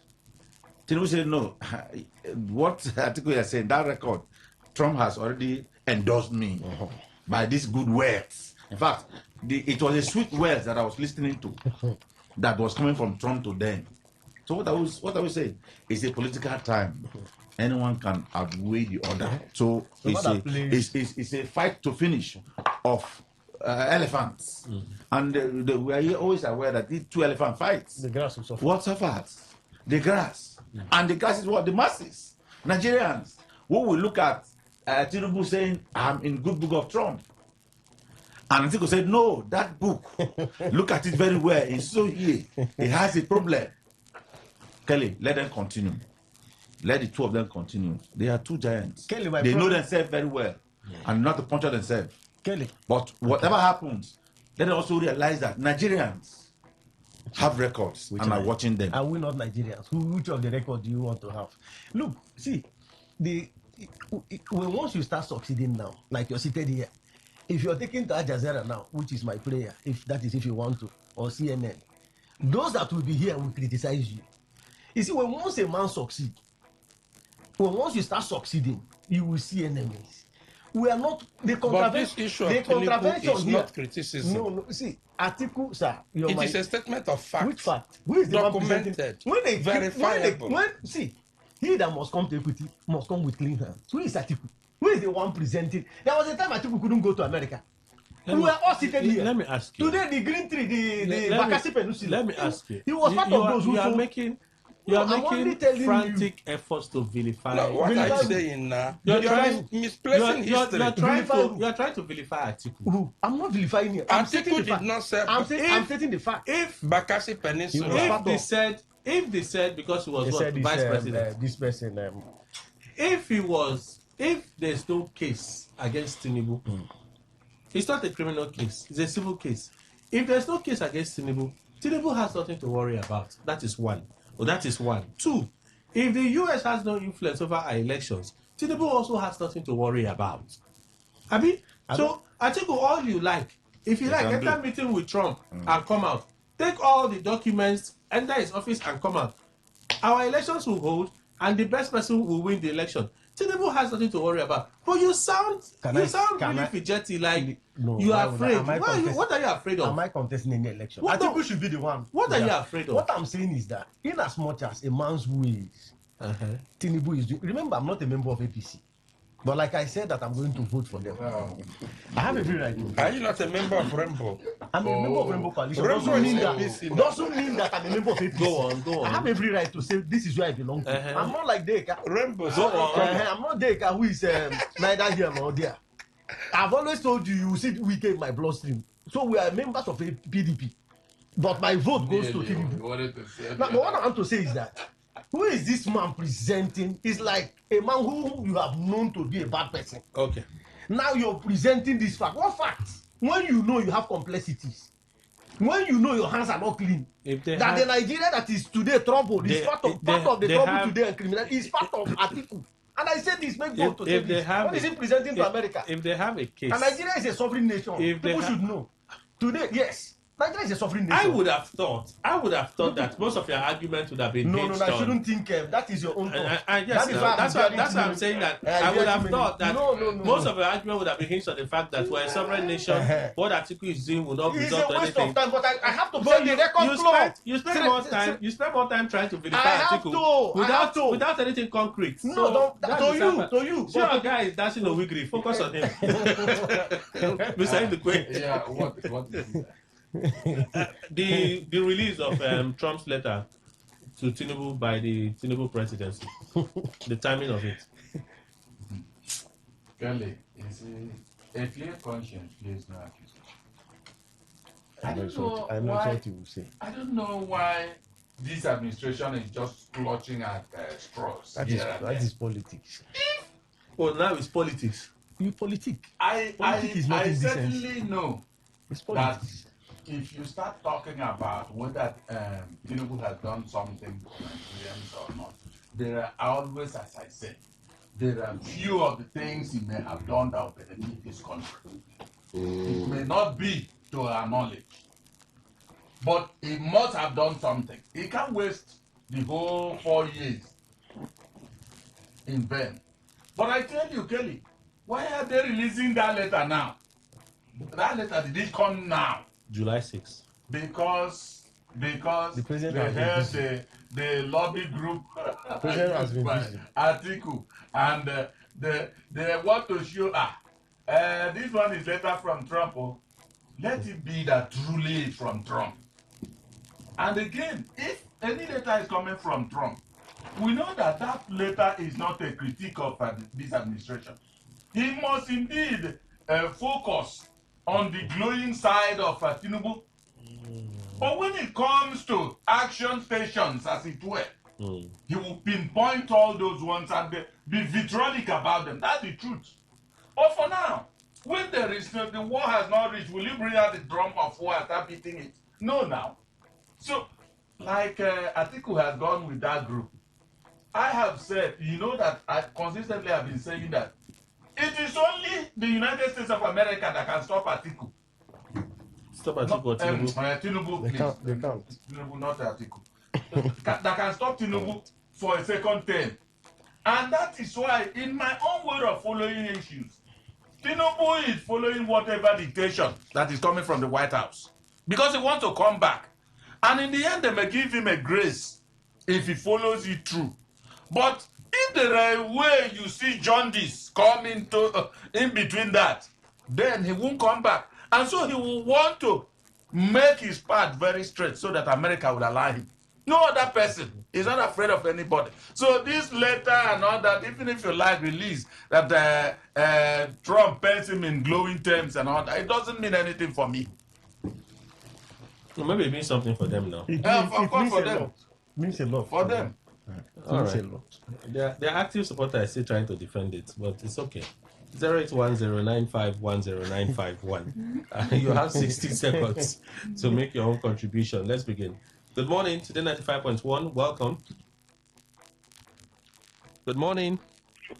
Good morning, Kelly. Frank, welcome. Please go on. Yeah, I think all I get to the studio.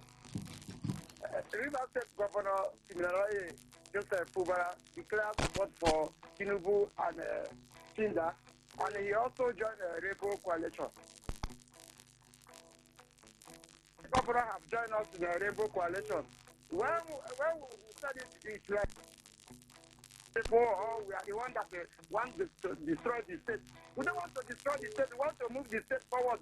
Issue of firing ourselves is not good. Now, our governor has realized that being with us now is the right way to go, because that governor is going to come from that Rainbow Coalition, and he realized early. So his supporters also should do so, because he said that any person that wants to follow you should not follow corner. Please, everybody from your own side to join him. Thank you and God bless you. Good morning, Today 95.1. Welcome. Hello, good morning. Morning, sir. The issue of Atiku is very, very right, because we cannot allow a criminal to rule this country, a drug baron to rule this country. So whatever letter the government is bringing out now, they are just there to protect themselves. Thank you. Good morning, Today 95.1. Welcome. Good morning, Mr. Kelly. Welcome, sir. With again, man, the race. My name is Kingsley, calling from Obogoro. Mr. Kelly, our governor said they are joining Rainbow Coalition or Rainbow. I don't know. Anywhere he like, he should join. But he's not joining it for me, because he don't have a choice. The fight he started before, he wouldn't even go into that fight, because he went into that fight unprepared. That he has no choice, so he should better just manage to just have it 4 years and leave the office, so that we'll choose whom is going to govern us in the state. Not even the one he's even telling me I should support. He can't decide for me because I gave him my mandate earlier on before now, but he has disappointed me. So he should tell me who to vote again. Remain case for Ogogo. Thank you for having me. Good morning, Today 95.1. Welcome. Good morning. Morning. My name is Nebubu can barely hear you. my name is Nebu Pepe from Google. Why can I hear you? Please go on. Okay, I want to talk about our governor so that you go back to master and go coalition. Thank God. You invite my madam up to there and Robert to come back and come and support the minister because you are the one that makes that people retire. You retire them, you show boys who you retire them, that no benefit, nothing much. What's their career? You see their career because you have money, I think. God will never forgive you. Lamentations. Good morning, Today 95.1. Welcome. Good morning, Kelly. Welcome, sir. Yeah, I'm finished by then. Whatever APC like, they should do. Somebody that has a bad record, has a bad record. So they should not be crying if somebody wants to remind the world what happened years ago. That is what you are saying. It's almost what is happening in Nigeria politics today. They have started again, doing all manner of evil, doing all manner of dirty games. So tomorrow now, when somebody is using it against them, they will start telling you are not patriotic, you are not a patriotic Nigeria. But when you are living those lives, when you are doing those things, you are doing it as if there will be no tomorrow. Like what is happening in River State now. People are living life like say there is no tomorrow. People are saying as if they can see tomorrow. Then when the things start hurting them now, you hear somebody start telling, why will you throw this? Thank you. That's your time. Good morning, Today 95.1. Welcome. Hello, good morning. Morning, sir. Women in the studio, good morning. Morning. This time where Africa from Bubu, where APC they bring letter from the Trump administration. But I can remember that when Trump said something about Nigeria, saying Nigeria is a structure of a particular concern and all the rest. The thing was everywhere in social media. There was a hand Twitter, it was in everywhere. Then a letter went right for us. Why today it is commanding Tinubu administration it will become letter. For my brothers in Alayi, they have no choice to join the coalition because they don't want hand to touch you. And the hand cannot touch you because they are the right side. But God is watching. That is the truth about it. Thank you, God bless you all. Good morning, Today 95.1. Welcome. Good morning, Kelly. Welcome, Dr. Chris. Yes, thank you, Kelly. Good morning, Timenem. Good morning, my brother. Rebecca, my mama brother. I will wish Timenem be made ambassador. Let him leave this country, don't like it. Let him join Reno Mokri and Co. Don't worry, one day he'll be ambassador. At least when I visit, you give your grandchild a visiting welcome. Quickly to Dr. Innocent, a man I know in those places, come and see. Quickly, what I want to respond is this. You see, I expected President Tinubu to finish 4 years and just leave Nigeria alone. All this going to America, it doesn't help us. And to be very honest with you, he has not done enough. He said he will give us power. We didn't see power till now. It isn't enough for him to have stayed away and allow the younger ones to come who will do better. As per our governor in the state, well, I wish him luck. I wish him luck. In fact, I must say he's full of disappointment there and there. All right. I wish him luck. Thank you. Good morning, Today 95.1. Welcome. Good morning, Kelly, my brother Kelly. Good morning. Welcome, sir. May God give you the strength to do this work. My name is Radio Councillor Irantu. I'm from River State. The problem we have in River State now is Wike. At least I'm 67 years old. I'm not a baby. Wike never loved Tinubu. Just because I think we say that he has so uniform to go to prison. That is why he turned overnight and support Wike. No problem. I'm happy for him. But it's not easy to support other people's blues. I was a supporter of Wike for 9 years. I didn't take 1 naira, 5 naira. God knew me. But the day Wike bring emergency rule in River State, I turned. That is a man. There are no politicians in River State. And one Wike say it's not politics. I don't know what people call politics. You are so greedy that you want everything you. That is not politics. It's a greediness. People should separate difference between politics and greed. What he's doing is greed.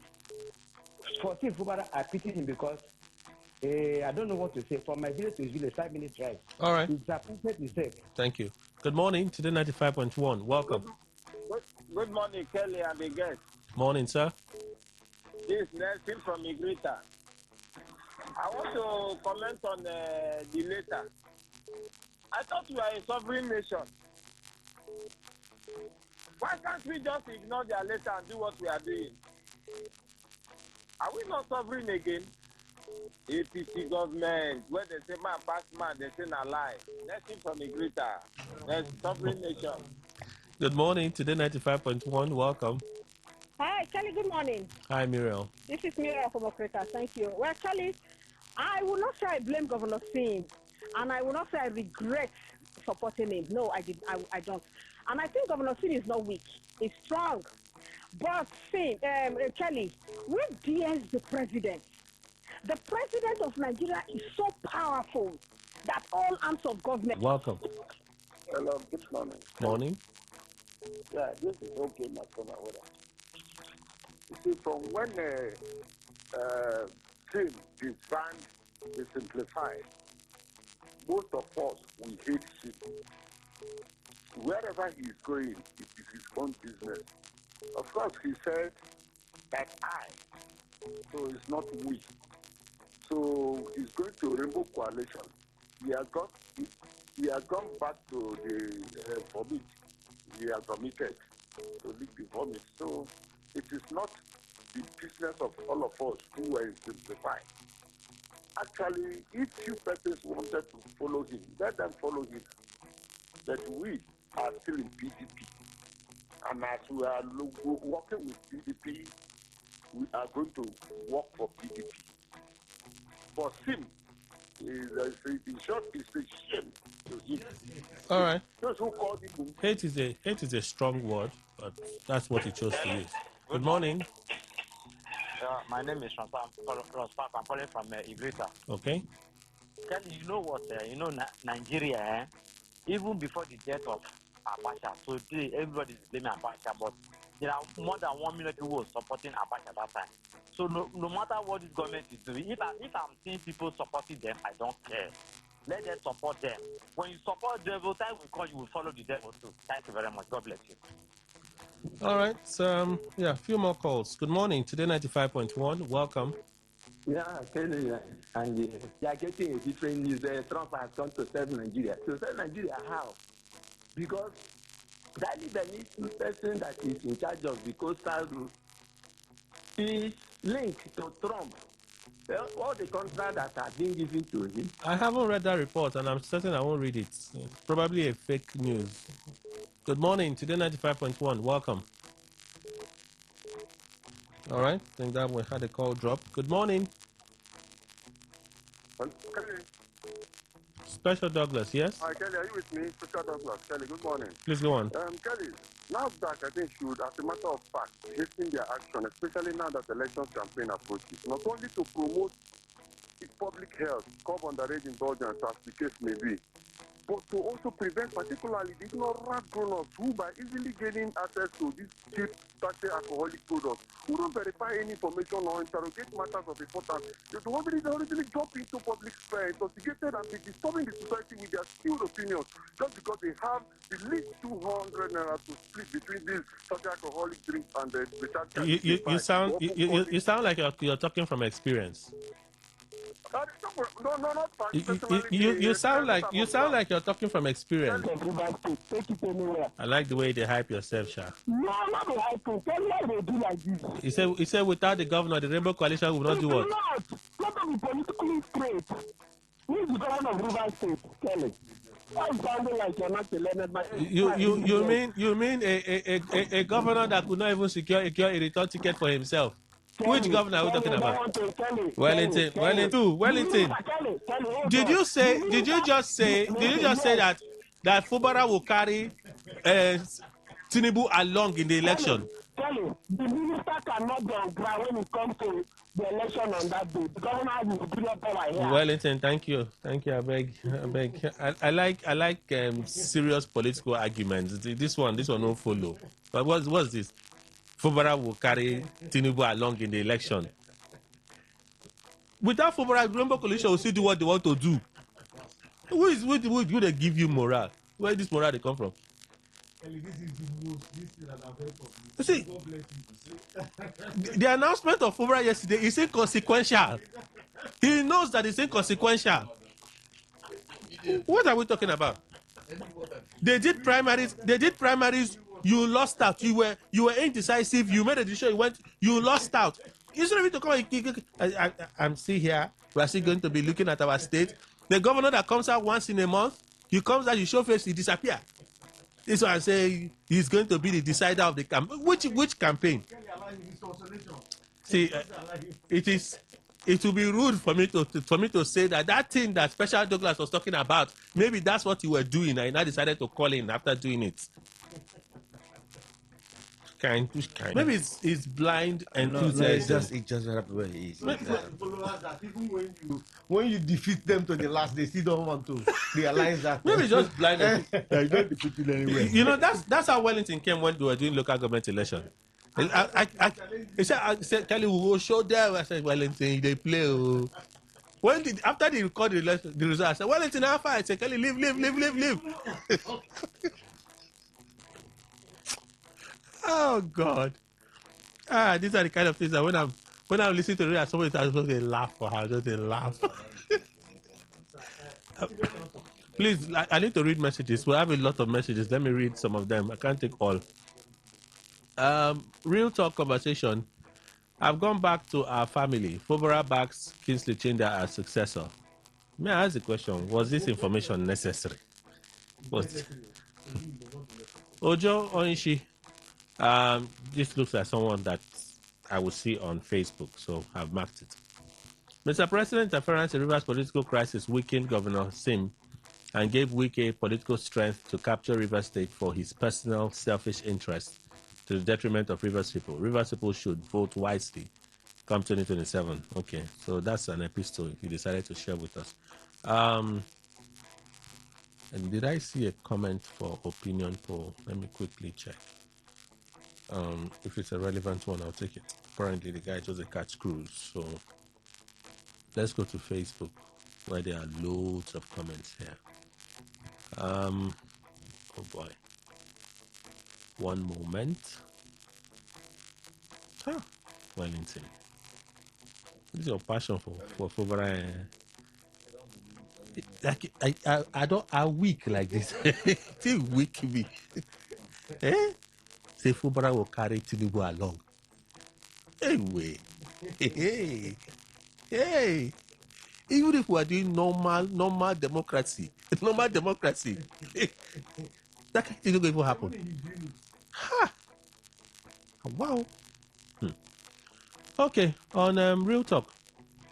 Tiano Iboro, just to avoid probe, if your hands are clean, step aside like Ambody. Jeremiah Newton, he has rights to do whatever he wants. He can't please everyone. He can only go through strategies that he can navigate hills. All right. Ejiofor Onshi, I read your message on X. Ben, God's will. I assure you that the letter is a fake. Okay, this should have been for opinion poll. The USA works with principle. The letter is supposed to have been made known 24 hours after release. It's a time will tell. Okay. Joining came shame. If you know if you do politics, why not join seminary school and spare Rivers people these distractions? Thank God, Akwete. This is Awute. This is Awute. I beg your pardon, Awute. The information was not necessary at all. Where was he before now? Going back to his family. Is he not to govern River State on his knees? Opoaye Ifeemi. River State will be liberated one day from what? Okay, I don't know if you pronounce that word, so I've left it. All right. Godwin Eche, that is politics for you. It's a game of interest. Wage your gospel. For me, it's not necessary. Our governor is only protecting his existence from his exit from office. Wokoro Ikechukwu, this is diplomatic Arochukwu son. Okay, what a political power. You have gone back, says Governor Fubara. What a shameful one. Kenneth Ibe, not necessarily my brother. It has no value in the life of an ordinary River citizen. No value. Skillful Piro, Governor Sim just took River State backward for starting what he couldn't finish.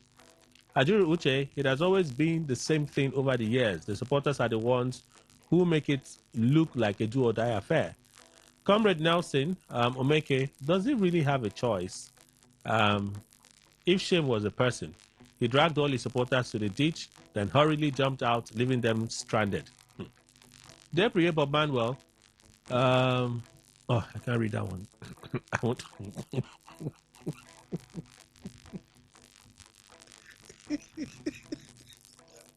What kind of human beings are these ones?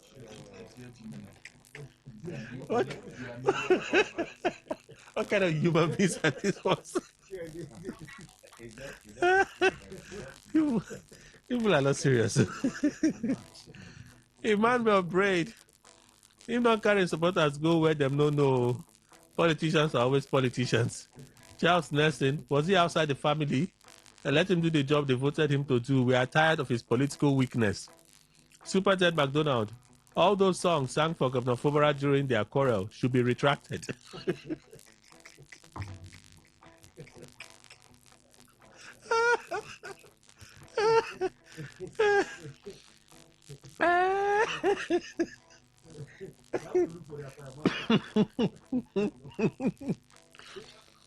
Oh my God!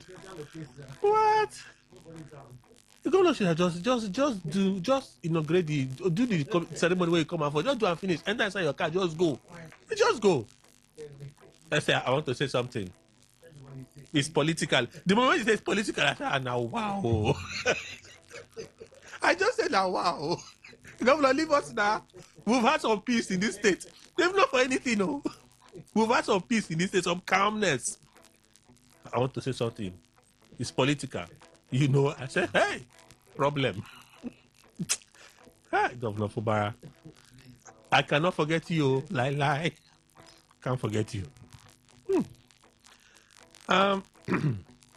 Opinion poll. I'm trying to read some of the messages from you people. Okay, now begins to say, Kelly, please check Trump's social media handle to see if you can see anything like that. Okay, it's a reply now. He replied Tinubu, so it's not a direct communication. Hello, John. I've come to realize that anything Tinubu and APC government is doing in Nigeria, I cannot.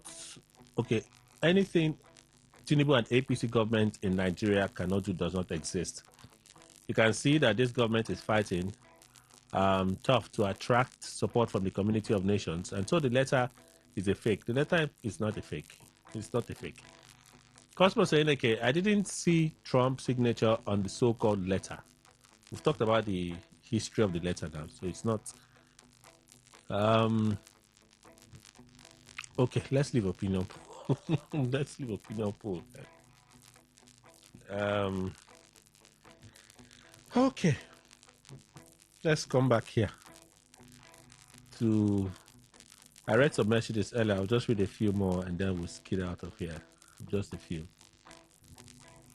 Now that Governor Fubara has joined his so-called coalition family, what is the next move for his former chief of staff and HSG? Let's see how it unfolds. Steve. Okay. He's even talking about peace. This peace that he's talking about. Was it not recently when Vice President came to River State that he took Tami Danagogo as the number 3 person on the protocol to go and receive the Vice President? Well, that wasn't official. We even saw another picture of himself, his chief of staff, that's the former chief of staff, Tami Danagogo and some others with the Vice President. So when did the peace start? Yesterday night. There are so many things that is going on, budget and other things, so you need to clear them and all that. So. But that return, is it sincere return? That's the governor. How Will would he we know stay that? there and finish there? I don't know that. And go home? I don't know. But I'm telling them, said so if they earlier. want to sue, they must use the name of Fubara because the Obi own. I led the team. That Obi own. And you won then. Yes, I was the National Organizing Secretary of ABGA that time. But if you go and sue as a friend without sin, it will not fail. Like the one that PDP governors went that he removed body. he now just broadcast. I chose not to be part of it. The governor is doing the right thing. I don't understand. He said the first time he went back. Trouble start again. You went back again. Trouble start again. Now you say you are going back He's again. a very honest He's a movement man. He's a movement man. Okay, he's a movement man. He's an honest person. He's an honest person. He's the right thing to do. He's done it every day. There's an ethical boundary I'm trying not to cross. So, let me read messages and get out of here. What is it? The right thing. Pardon? He's doing the right. He's a political. No, you should have just moved quietly. Don't come and announce it. The electoral Don't come and announce it. This is the right thing to do. I want to make a political. Let me say something. Maybe because of the budget, they asked to declare that before they pass the budget. I don't know. Oh, maybe it could be the budget. After the budget. Maybe there's something in the budget that they're easy to hold in. APC is a very straightforward party. Which APC? You understand me? Which APC? Nothing. The governor is trying to ensure that there is peace. He's a very peace-loving person. Like all of a sudden, people care about peace. No, you are preaching peace. So all of a sudden, people care about peace. Have we been causing violence? Now, wow. No, we've been living in peace. I think he's trying to ensure that there's peace. The total losers are River State. We had 6 months emergency. No one is talking about it. That's the total losers at River State. Let me read the messages and we'll come and go. Good morning, honorable panelists. In my opinion, I think Trump is taking his time to totally degrade Iranian powers within the Middle East region systematically before finally forcing them to sign whatever agreement he wants Iran to sign. Okay, Ombo City. Thank you. Rashid Lawal, I was shocked yesterday when I heard Governor Fubara's voice on radio. Flood is ravaging the state. He kept quiet. There was a fire incident at Rumo Dumaya. He kept quiet. People were killed in Omok. The chief security officer of OSPAC is still, the chief security officer of the state is still not talking. We are fed up. Can't wait for May 29, 2027 to come. Okay. Rashid Lawal from NTA Road. Your contribution. Thank you. Last, the governor has lost to secure his second term ambition. He's the only APC governor that didn't seek contribution. Dana Boala could plunge this government into more trouble because of his busybody. Because I doubt his letter. Mr. Dennis, you doubt the letter. Okay. All right. I think that's the last one I can take from here. Let's go to... I'm not among those crucifying Fubara for declaring his support for the Rainbow Movement. The man has seen hell in that office. If he didn't take this decision, he won't complete his tenure. Those who are blaming him for his action won't be in Aso Rock to defend him when they will frame him up. That is, we don't talk, can't reach here. I'm so disappointed in Governor Fubara. He's on his own, and he cannot drag Rivers people into the coalition. Okay, Inju from Rivers, that's your contribution. I feel sorry for Governor Fubara, and this is what will likely become of Peter Obi's single tenor agreement.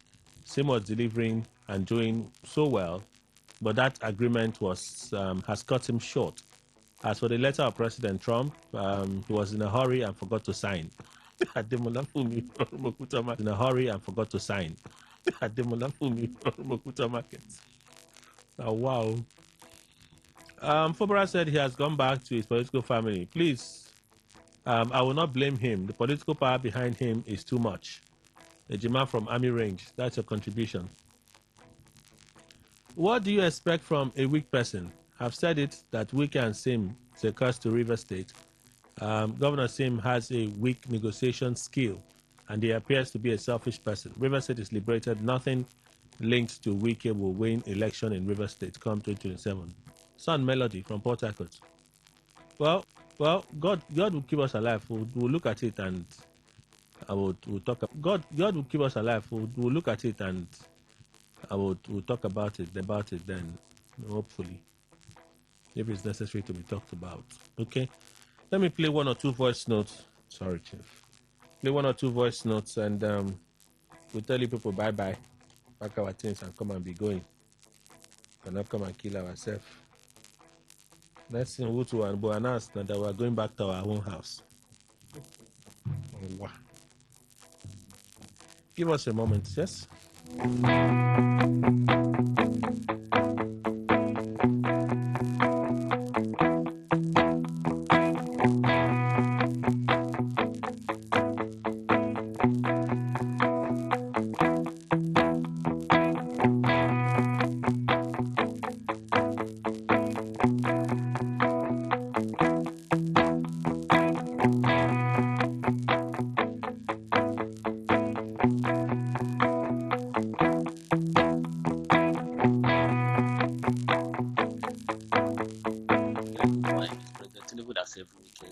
Political career, because those House of Assembly, all of us know that they're defected.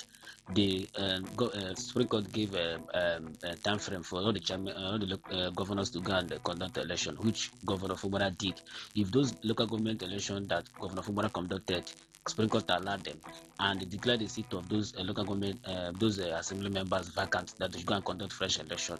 Fubara should have won that fight, but because President Tinubu is involved, that saved Wike political career. That's why it looks as if Governor Fubara is weak. He's not. Jaja from Meneka. Hello, Mr. Kelly and the panelists in the house. Good morning. My name is Mr. James.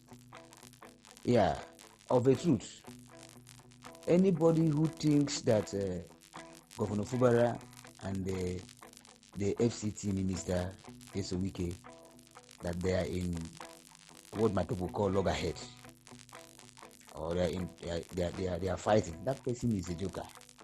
That person is a liar. They are not. Can you see the recent project that proposal that Governor Fubara presented to the House? There was no agreement. Everything was done for him. It is part of the game. So Fubara has to work fully with him, and which he has been working. He may not tell you. FCT minister will also tell you. They are doing.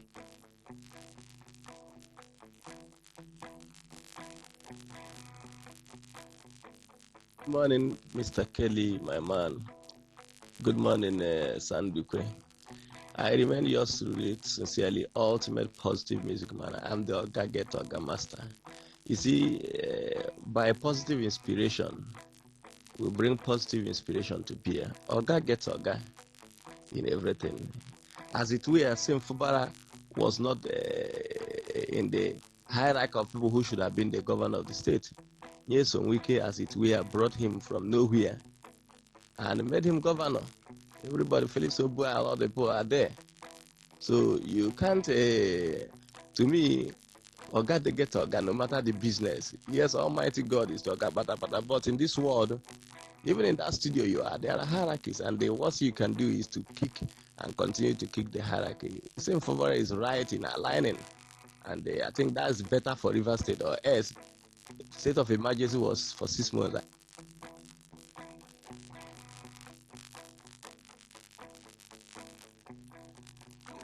Good morning, Kelly. People are coming out to defend INEC and Olayinka.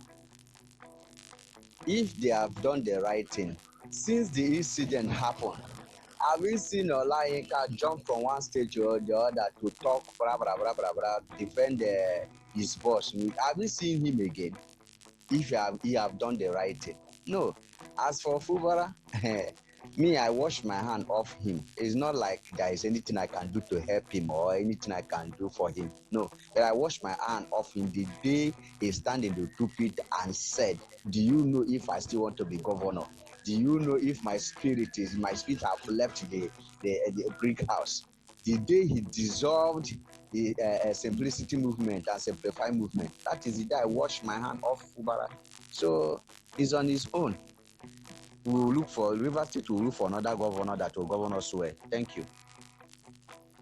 Good morning, Mr. Kelly, and the guest in the studio. My name is Ezekiel. Mr. Kelly, Fubara statement, those who, if you love him, you support him. So, yeah, as far as I'm concerned, Fubara is a defeated man. Politics was not for him right from the beginning. So, he's learning the game, and, if you can't defeat them, you join them. That is what is going on. It's just like someone who is looking for, you want to be rich, and they tell you that you have to go and fight the lion inside the bush. If you defeat the lion, then you become rich. And you're asking me to come and join, even though I love you, even though you are my father, and you're asking me to come and join you to fight the lion. Me, I will not come. I will not. Go and fight your lion and make your money. But if I also want to be rich, I'm that greedy or I'm that desperate to be rich, I will join you. And fine, if we both die, thank God. If we succeed, thank God. So that is what is going on. If you love him, join him. Thank you. Good morning, Kelly. Dignitaries in the studio. To speak on the statement made by the governor lie with his political father. Yes, it's true. We probably know that he cannot do anything again. And the president is against him. The federal government is supporting Wike. Wike cannot do nothing without the federal mind. Wike is using federal power to fight the state. There's nothing a public can do. They have to succumb. So people should not blame him. He has tried his best. And you know that the president is against him. The president is not supporting him. I didn't mean the president is supporting him. People have won the battle. So let people stop criticizing him and blaming him. He tried. Thank you. Yes, sir. I'll tell them what you said. I hope they listen to you. They're already laughing, though. See, it's not my fault. Thank you all for being part of the conversation today. We have to go. Kelly Kemejuma is my name. Chief Engineer Kadom Richard Dekai, MNSC 2019 governorship candidate, publicity secretary, concerned and patriotic ex-governorship candidate, River State G1. Thank you, sir. Thank you, Kelly. Thank you to the FM. Wadi Chimenem Esquire, legal advisor to the Federal Commissioner to Mr. President on Christian Pilgrimage, South Zone, a temple chief, and the voice for Para Kingdom. Thank you, sir. Well, thank you. Let me correct one impression. I said something here, and my senior counsel said it wasn't the true fact. Well, in 2006, June 12th, to be precise, when I said Atiku was part of those who signed the Green Tree, he was the vice president ASAP when the Green Tree called Bakassi Peninsula was handed over. In fact, he supported most of the documents, and I want to put that. And I want Did to you challenge. see where he supported the documents? The correction I was making is that the selling out of Bakassi Peninsula was a court decision. No. It's beyond what he's saying. Let me help you in a minute. Okay, it was during the Biafran War. Of course. During the the whole Biafran thing War, was perfected. when Nigerian side wanted to defeat the Biafran side, but the Biafran side showed much resilience and would not be defeated. Ship normally come through the Bakassi area to bring supply to the Biafra. And they realized that they cannot defeat Biafra except they blockade the coming of the ship. So they now arrange with Cameroon. It was Gowon. Gowon now arranged with the president of Cameroon and begged them to block that route so that no ship can come to Nigeria. Okay. And they said, what will you give us? I've closed. And they said, Bakassi Peninsula. So that was a contract. Yes. Sobia was the president. Yes. When they signed the legal practitioner. Yes, thank you, sir. Thank you very much. And Mr. Marvin, wake up from sleep. Thank you very much, Kelly. Thank you, Nigerians.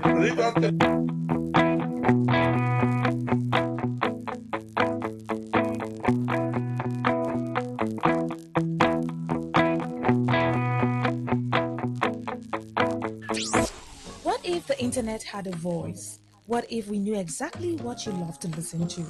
What if we understood your vibe? Your voice, your opinion. Today, 95.1 FM. Talk today. I listen to a lot of talk We radio. are the voice of the people. 95.1 FM.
Hottest celebrity gist to trending music, movie buzz, viral moments, and behind the scenes drama. This is where the fun never stops.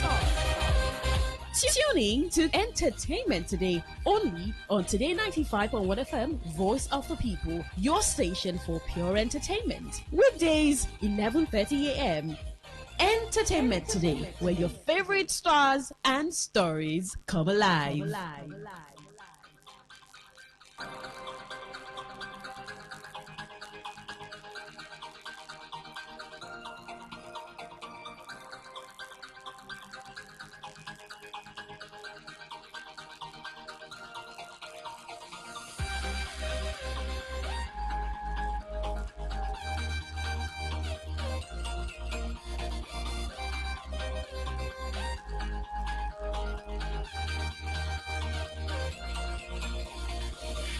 Person that I was pretty certain that if he did the right things, he'd be very, very successful was Burner. Because I'd always said to him that his sound was very, yeah, it was very unique, and he was able to adapt it. Yeah. And I think that's definitely been, part of his success. Look, when you're able, people love you. That's it. You made it. You made it. Whenever your people are, love you, they're buying your albums, they're buying concert tickets. That's it. You crossed over. But this issue with him and Nigerians, I don't see. I don't know. I think that so Bernard's a Cancerian like me, and I don't always do this, but you know, as a Cancerian, I'm very sensitive. I think when's his birthday? Isn't it like on the I'm 6th of July. He's like on the 4th or whatever. Bernard's. I think he's a very sensitive person. He's a very very sensitive person. So, when you're a sensitive person, you react in one or two ways. You can basically, you know, be offended and, you know, be upset, maybe go cry in the room, or then you can kind of do the opposites. And that's, I think, a lot of what he does. So I think because I've known him for like years, and that's what he's done. And it's just like now it's on a much grander scale. But yeah, but I think he sometimes thinks that a lot of people dislike him, and they've always disliked him, and that's not true. Well, now a few things have happened, but back in the day, I don't think so. Yeah.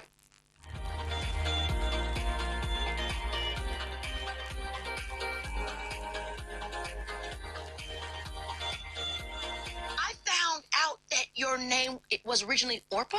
It was Orpah from the Bible. Ruth, 1st chapter, 14th verse. You know, it's that whole Ruth and Naomi story, and, you know, Ruth said, wherever thou goest, I will go, and then Orpah said, I'm going back, I'm sorry, I can't. Too long. The road's too long. Now, what made you go to Oprah? It is not what made me. I was a kid, and nobody knew how to spell it. So it turned out on my birth certificate, it's Orpah, and then people started calling me Oprah, and so it's just a difference between the P being before the R or after the R. Yeah. So once they started with Oprah, that's it. I didn't learn until I was like probably 20 or something that, oh, this isn't really my name. My name is it still on your birth certificate as Orpah? It's Orpah. Wow. We have so much in common because I'm actually Iki. Iki. I thought you were Lauren Kiana. Stupid. Okay. Yes, I am. You know my name, Lauren. That's your Kiana. real name. That is. I'm so happy that you knew that. Yes. That is very cool. You know how I know that? How? Because I watched your TED Talk. All right, welcome to Entertainment Today on Today 95.1 FM, Voice of the People. It's Thursday, July 23rd, 2026, 11:36. Good morning, Dawn. Good morning to your listener. Yeah, good morning. My name is Don Wilson, of course, and it's a beautiful day to talk entertainment. And what a way to start. Yes. With Oprah, because I dig her a lot. Yeah. Oh. Yesterday, I went through her. I went to Google and I was checking her, and I was like, what sort of encyclopedia is this about this woman? Like, you keep reading page after page when she started radio in the 80s. I think it was Chicago and all yes, that, yeah. Until she started her own show, the Oprah Winfrey Show. Mm-hmm. To moving into YouTube podcasting now and everything that she's been like. I read and I was just scanning at some point. I was like, this is a lot about someone, because I was reading, and really interesting how people change the trajectory of your name, right? Okay. Oprah. You think it's the name change that caused it? No. I think it's the experiences of life. You know, she was raped several times as a young person. Yeah, she was. She talked about it. She went really vocal about it in the 90s and faced a lot of backlashes. We're talking about Oprah Winfrey. I'm talking about how people change your name and it becomes a thing. Okay. Like the fact that she was her birth name Orpah, and then people just started calling her Oprah, and this is what we call her now, Oprah. And I think I kind of like Oprah. It's like, yes, Oprah sounds funny. I first thought it was like there's this not a jewel per se, they call it opal. So I used to think, okay, is it opal? But to hear that it's Oprah from the Bible, okay, and better Oprah, because who remembers? You remember Naomi and Ruth? Who remembers Oprah? So there we go. And then we had tools. She sat with Ifedayo Agoro talking about Burna Boy, that she's always rooted for him. She knew he was going to be a superstar. She thought that his sound was unique. And here we are talking about the same Burna Boy, whose song with Shakira, Die Die, is topping the charts and everything. It's like from Port Harcourt to the rest of the world. Okay, Port Harcourt to the rest of the world, fine. But you see that song? Oh, please. What's it? I beg you. What is it? Hard pass. I'm seeing another hater. They could have done better. I'm not a hater. They could have done better. Yes, I mean, it was too Afrobeaty. As in, they should have obviously go with Afrobeat, but give it that verve, zhuzh that Afrobeat is known for. You know, that thing that when you hear it from the very first beat, it just sounded like all those ha waka waka I think Die Die is it's it for me, right? The sound. There's something about the sound, and then everything, the story around the song itself, and all. But it's fine. I've seen a lot of people do their faces like you've done, so it's good. But I mean, talking about Burna Boy, and maybe there are a lot more people like Tools who've also believed that Burna Boy was going to do as great as he's doing, as he's done. And I'm sure when they heard that interview, they're like, oh yeah. And she said that if he kept at it, and the question on our platforms this morning is, how do you really keep at it as a person? What do you do? What are those things that you need to do? You know, let's say you add salt, add seasoning cubes, to add pepper at this time and all, and then you get a good soup. What do you do as a person? Like, you have an idea to actually get to that point. You where, behave like Oprah. Yeah. You give it your 100. Okay. Your discipline. Like Funke Akindele, not such a fan of her movies, but her work ethic. Yeah, I like it. So you give it your all and leave it on the floor, basically. Yeah. So what's your take about the Port Harcourt-born artist, all right, who's doing big things in Afrobeat and international recognition, especially recently? What's your thought about him? And that other question, what do you really do? What are those ingredients that you do when you say keep at it? Do you just stay consistent? Is it just consistency? Are there other things to it that spices it up? Send a comment, drop a comment on Facebook, Today95.1fm, or you can also send a text or WhatsApp message to 0701 9339 962. Well, Sir Christopher Nolan's big screen version of The Odyssey has become one of the box office hits of the year and has also sparked interest in the original Greek myth, with book sales and audiobook listening figures rising sharply. The director's take on Homer's epic poem took $264 million at cinema box office globally in its opening weekend, including $52 million on giant IMAX screens. But some of those fans have been inspired to go back to the source, with sales of print editions rising by 700% in the UK last week compared with the same period in 2025. An audio version read by Sir Stephen Fry is now in Spotify UK audiobook top 10, while Sir Ian McKellen's narration has entered the equivalent chart in the US. Almost 8,000 print copies of the Odyssey were sold in the UK last week, taking the total so far this year to 47,000. That's a 95% year-on-year increase, according to Nelson IQ book data. What a movie could do to a book. Well, some might say what a book could do to a movie. Okay. Because the book it's for those of you who like period books or epic movies, epic books.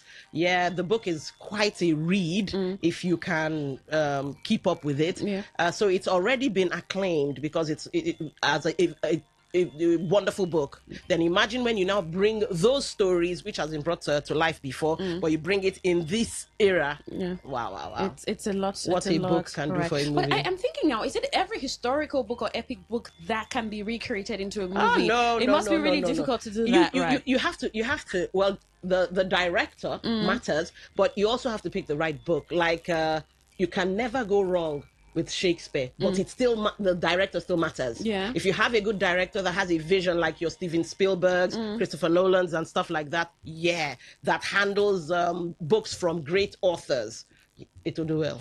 Well, in Nigeria, where veteran Nollywood actor Ramsey Noah has said talent alone is not enough to build a successful and lasting career, stressing that discipline and consistency are the qualities that sustain long-term success. While speaking in an interview which was shared on Instagram, the 55-year-old actor reflected on his more than 3 decades in the film industry, saying many people mistake fame for success without understanding the hard work required behind the scenes. I've come to know and learn that talent is not enough. Discipline is what actually keeps you consistent when inspiration fails you, Noah said. The actor, who has built a successful career as an actor, director, and producer, said many people only see the glamour associated with fame while overlooking the sacrifices involved. A lot of people assume that success is like giving, but it's not. They never see the work, the effort, the doubt, and everything behind the scenes, he said. They usually don't see it, and they always think that when you're famous, you're successful already. That's what it means. That's what it takes.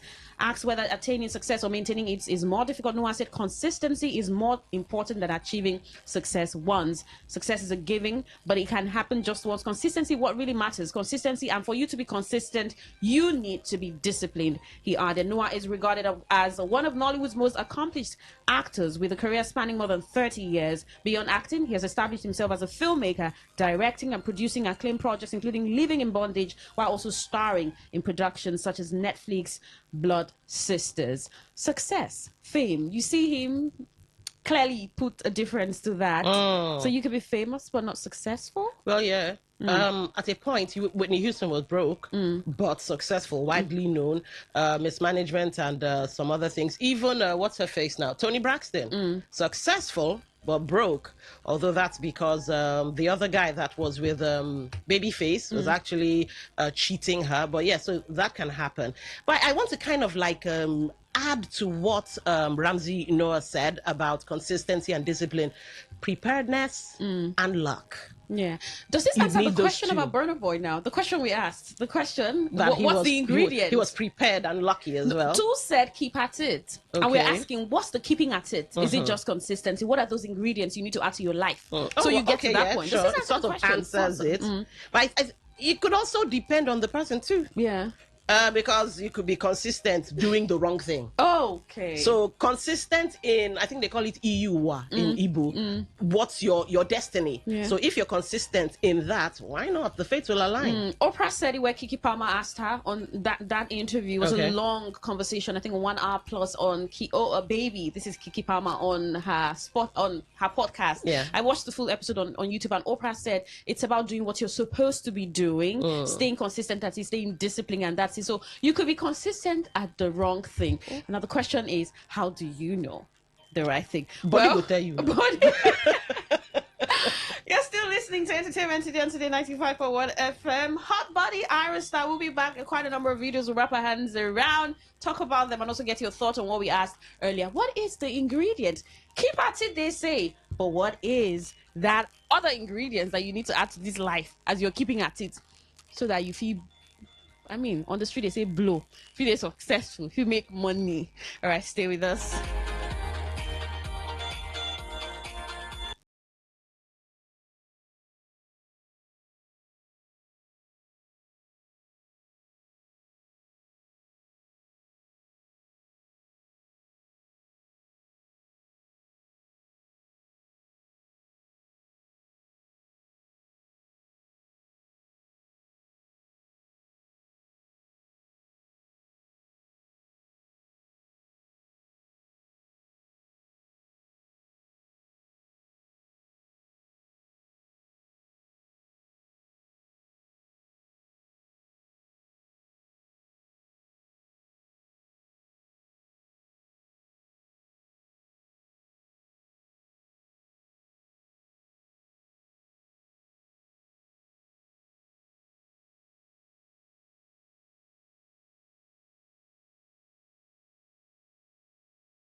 Talk radio. I listen to a lot of talk radio. 95.1 FM.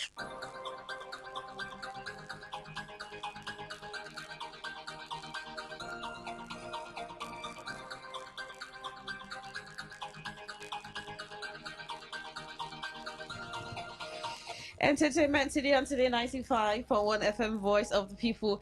And Dawn successfully got herself another person who thinks that Die could have been better. I'm like, okay, what?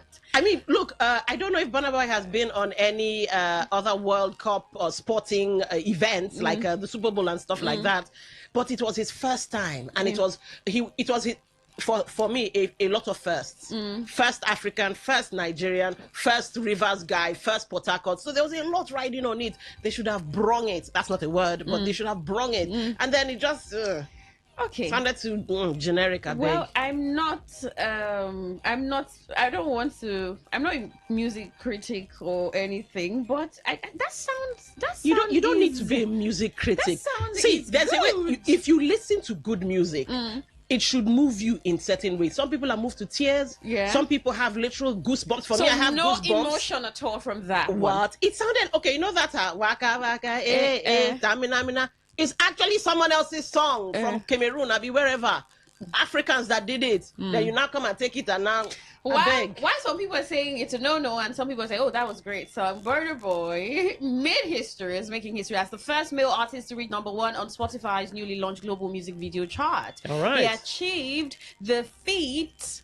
All right. He achieved the feat as his World Cup song with Shakira Die topped the newly launched charts, making him the first African and first male artist to hit the milestone. Meanwhile, Die also reached a new peak of number 13 on the Billboard Hot 100 now, why not chart number 1 this week. If it was so great. The song is projected to enter the top 10 next week, following Burna Boy at Shakira's World Cup final halftime show performance on Sunday. Now, Die remains the most streamed song video of the 2026 on YouTube with almost 500 million views. The song also recently peaked at #1 on Apple Music Global Song Charts. Following the success of this song, Burna Boy extended his record as the African artist with the most monthly listeners on Spotify history with over 53 million monthly listeners. He's also set a record, a new record as the African artist with the most monthly listeners on YouTube Music with over 600 million monthly Now, I will listeners. applaud Burna Boy for, breaking various or getting to various milestones. But you see that Die song only got popular because World Cup. After that. So if it was nothing, if it was not associated with World Cup, nothing. All right, talking about music now, Davido brings down the lyrics of his first 2026 single, I Know Who I Be. Let's enjoy this voice. Who am I? I'm a bad guy. My designer, waka waka, Balenciaga. I'm Prada. You know, in African music, we always like to put style to it. So who am I? So that I just added that yai. I'm a bad guy. In Nigeria, when you say you're a bad guy, it doesn't mean like you're a bad person. It's like saying, yo, I'm lit. And waka waka means walking in broken English. You're walking. So my designer, waka waka, I'm walking with a whole lot of designer. You must have gone insane if you think your story is my story. I know who I be. I know who I be. If you think your story and my story the same, it's not, because I know who I am. So you can't live my story. You should be confident to live your story. Watch how I do it. Mama, watch how I do it. You know if you run now, me too late. Me, I know if you dollar, me too late. Too late. Yes, the song talks about empowerment and stuff like that, but in our type of music, they still got to boogie down in some way. Like, you could be talking about the government. There will be a part where there's dancing parts. You know, that's just African music for you. You don't feel run out. It's too late. That means you can't even run what I'm running. Like, you're not on that level. And me, I don't feel dollar. It's too late. I'm so far gone. It's too late for me to fall. I go double, make them double also. Sha. Then them say, I say, na 30 BGs, na 30 but sha. If you got one job, and you say double also, you better go get another job at Wendy's if you work at McDonald's, because I'm on double shift and you trying to get to me, but you're doing one thing. I'm doing 100 things. So many people doubted me, so just like I knew that I wasn't going to prove them wrong without not working hard. I've seen so many artists around me. I've seen how hard they work. So it's just like, this person's working hard. You gotta work hard too. Nothing comes easy. You know, anything that comes easy will leave your hand like this. 30 BG is my gang. It's my thing. It's my congregation. Like how Jay-Z's called himself the Rock Boys. Like, something like that. Like this 30 billion gang. Like this. It's always been our thing since we were kids. Tell the way the 30 billion gang is in the building. So that means we need what? 30 bottles. Yeah, enjoyment gallery. After also Natochi. Celebration confetti. Get that pressure, Anini. My wife's name is Chioma. So I was saying after hustle, after being on the road, shows, stuff like this, I go back home to my wife. So it's like a double meaning, like chill but chi at the same time. Because anytime I'm home, she got me right. You know what I'm saying? Good food, I'm with the kids, massages, manicure, pedicure, facial. All right. Yeah. Do you think David is a great singer? I mean, I was hearing. Well, when you say vocals, vocals, not so much. He's not Luther Vandross, but he has his own style. You understand? So he has his Nigerian Afrobeat vocals. Now, I love the message of the song. Yeah, because I think music is such a powerful tool. Careful what you use it to do. My problem is the song is still yet to grow on me. So I'm wondering maybe the beat producer or whatever they call them should have gone the way of maybe Skelewu beats. You know, he comes out with really nice beats. So, but the beat for this one, message 100 beats. No. You think they wanted to concentrate on the message? Because hearing him do this on Genius, had an interview, and line after line, lyric after lyric, I'm like, oh, great. Like every message behind the song really feels good. Yeah, you can relate. Yes, you can relate. Consistency, you have to work hard. Sometimes you just see the bling, you see the excitement, you see Davido got this car, he did this, and then how many hours in the studio, the work behind what you see. So telling people that you have to work hard. He said, I see so many artists work hard, and I said, I have to double my hustle. I have to even work harder. It's great. So it reminded me of lyrics books, right? Those times you buy books. And so getting an artist doing himself, like just lyric after lyric makes some sense. But great song, really. Maybe they wanted to concentrate on the message this time and not so much on the beat. If you want your in song 2026 to be like number one, okay, look at Mary. Take the shackles off my feet so I can dance. Made it into the clubs. Yeah. And that's a gospel song. So I would have expected that he would do something like that, where the beat and the message, it will blow the world. Yeah. So I don't know, focusing just on message. It's possible that sometimes artists are just doing, you're doing a work of art for yourself. You don't know that you're doing it for yourself. There's some other time you're doing it for the market. Well, Davido, please, next time, do it for us. Let's listen to this. I hate for this. You have no business, absolutely no business getting married in your 20s. You honestly don't even know yourself. Yeah. Ask those who did if they're going to be very honest. They're so happy to come out. The ones that did in the early 20s are so happy to come out. Even the ones that are still married, if they're going to be honest and have a honest, it's like they know they rushed into it. You shouldn't have rushed into it. There's no point to rush into it. Honestly, my mom would always say, marriage is like an institution. The people inside want to come out. The ones outside want to gain admission into that. It just shows me that the grass is always greener, as they always say. So you see the man without a car, and he's looking at, the man, people riding cars, and said, if only I can just get a car. You see the man who is riding the car is looking at the guy in the plane and thinking, if only I can just get into the...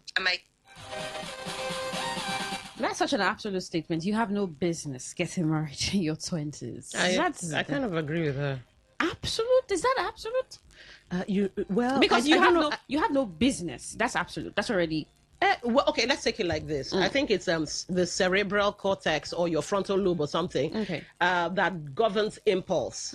They say that doesn't mature until you're 25 and over. Okay. So many times people, even the Bible says it's the folly of youth. Yeah. So in your 20s, you may not be making the right decisions. I use the word may, of course. Yeah. May not be making the right decisions. So for me, marriage is too serious a thing to take lightly. I understand getting married early so that you can have the kids early and then be twinning with your kids and all the other positives. Yeah. But many a time, you choose wrong. And then imagine now becomes a prison sentence. Because a lot of people, I mean, back in the day, we know that people got married pretty early. Yeah. Or earlier than we're seeing it happen now. And people are even doing a very sharp comparison that marriage then worked better than now. Now that people are very knowledgeable, people know, if a man does this, if a woman does this, asked and answered. Right? Asked and answered. Yeah. Because back then, the woman was expected to bear it all, endure, sew garment of endurance and wrapper of patience and all of that. Yeah. But now, knowledge is power. Yeah, and women have found their power. Yeah. Then the age thing, that marriage now looks like a place of completion. It's like you need to get to almost always need to get to a certain point. People are like, oh, wait, in your 30s, it's better in your 40s. Because we're seeing even older women get married and it's really celebrated. I think it's cool. Okay. There should not be any age barrier. Yeah. But individuals should be able to judge if they are ready or not. And I think there should be some sort of healthy testing. Exactly. Like your emotional, Yeah. what's your emotional health like? What's your physical health? What's your financial health? What's like all intellectual health? Like, and so you have like a grade. Okay, if I'm 50, I'm 60, I could make do. I'm a partner. We come not because I'm trying to. Well, I'm not a counselor, so I'll just stop here. So, right. but then she said, if you 20s, that sounded really absolute, and maybe from experiences. But I know that age comes with a lot of maturity Not and always. helps. Not always. Not always. Because we still have fools at 40. All right, that's our show Entertainment Today on Today 95.1 FM. You can engage that conversation on our social media platforms when we're asking any words for the Port Harcourt-born Afrobeat star, talking about Burna Boy. Two said, I always knew he was going to be a star. And what do you think could be the right thing or things to foster success? It's there on Facebook. You can drop a comment on Instagram. You can, X, you can. And yes, just have conversations right there. Thank you so much for tuning in to Entertainment Today on Today 95.1 FM. I'm Queen Chima. And I'm Don Wilson. Good afternoon.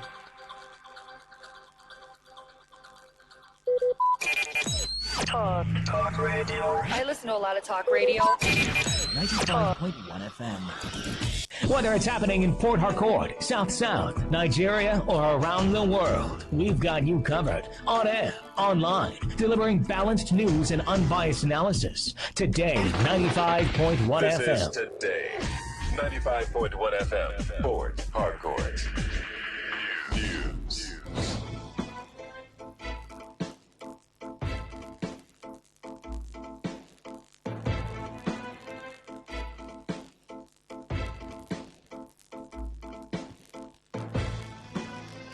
Good afternoon. This is the World News on your premium talk radio Today 95.1 FM Port Harcourt. I'm Queen Chima. The headlines. African Democratic Congress presidential candidate Atiku Abubakar slams President Tinubu over 22.15 billion naira budgetary allocation for royal palaces. 3 suspects arraigned over abduction of Oyo school children and teachers in federal high court.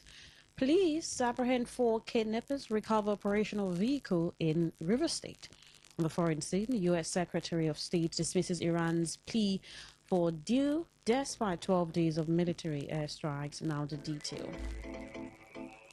Well, African Democratic Congress presidential candidate Atiku Abubakar has criticized President Bola Tinubu over the alleged allocation of 22.15 billion naira in the 2026 budget for constructing and renovating 106 palaces nationwide.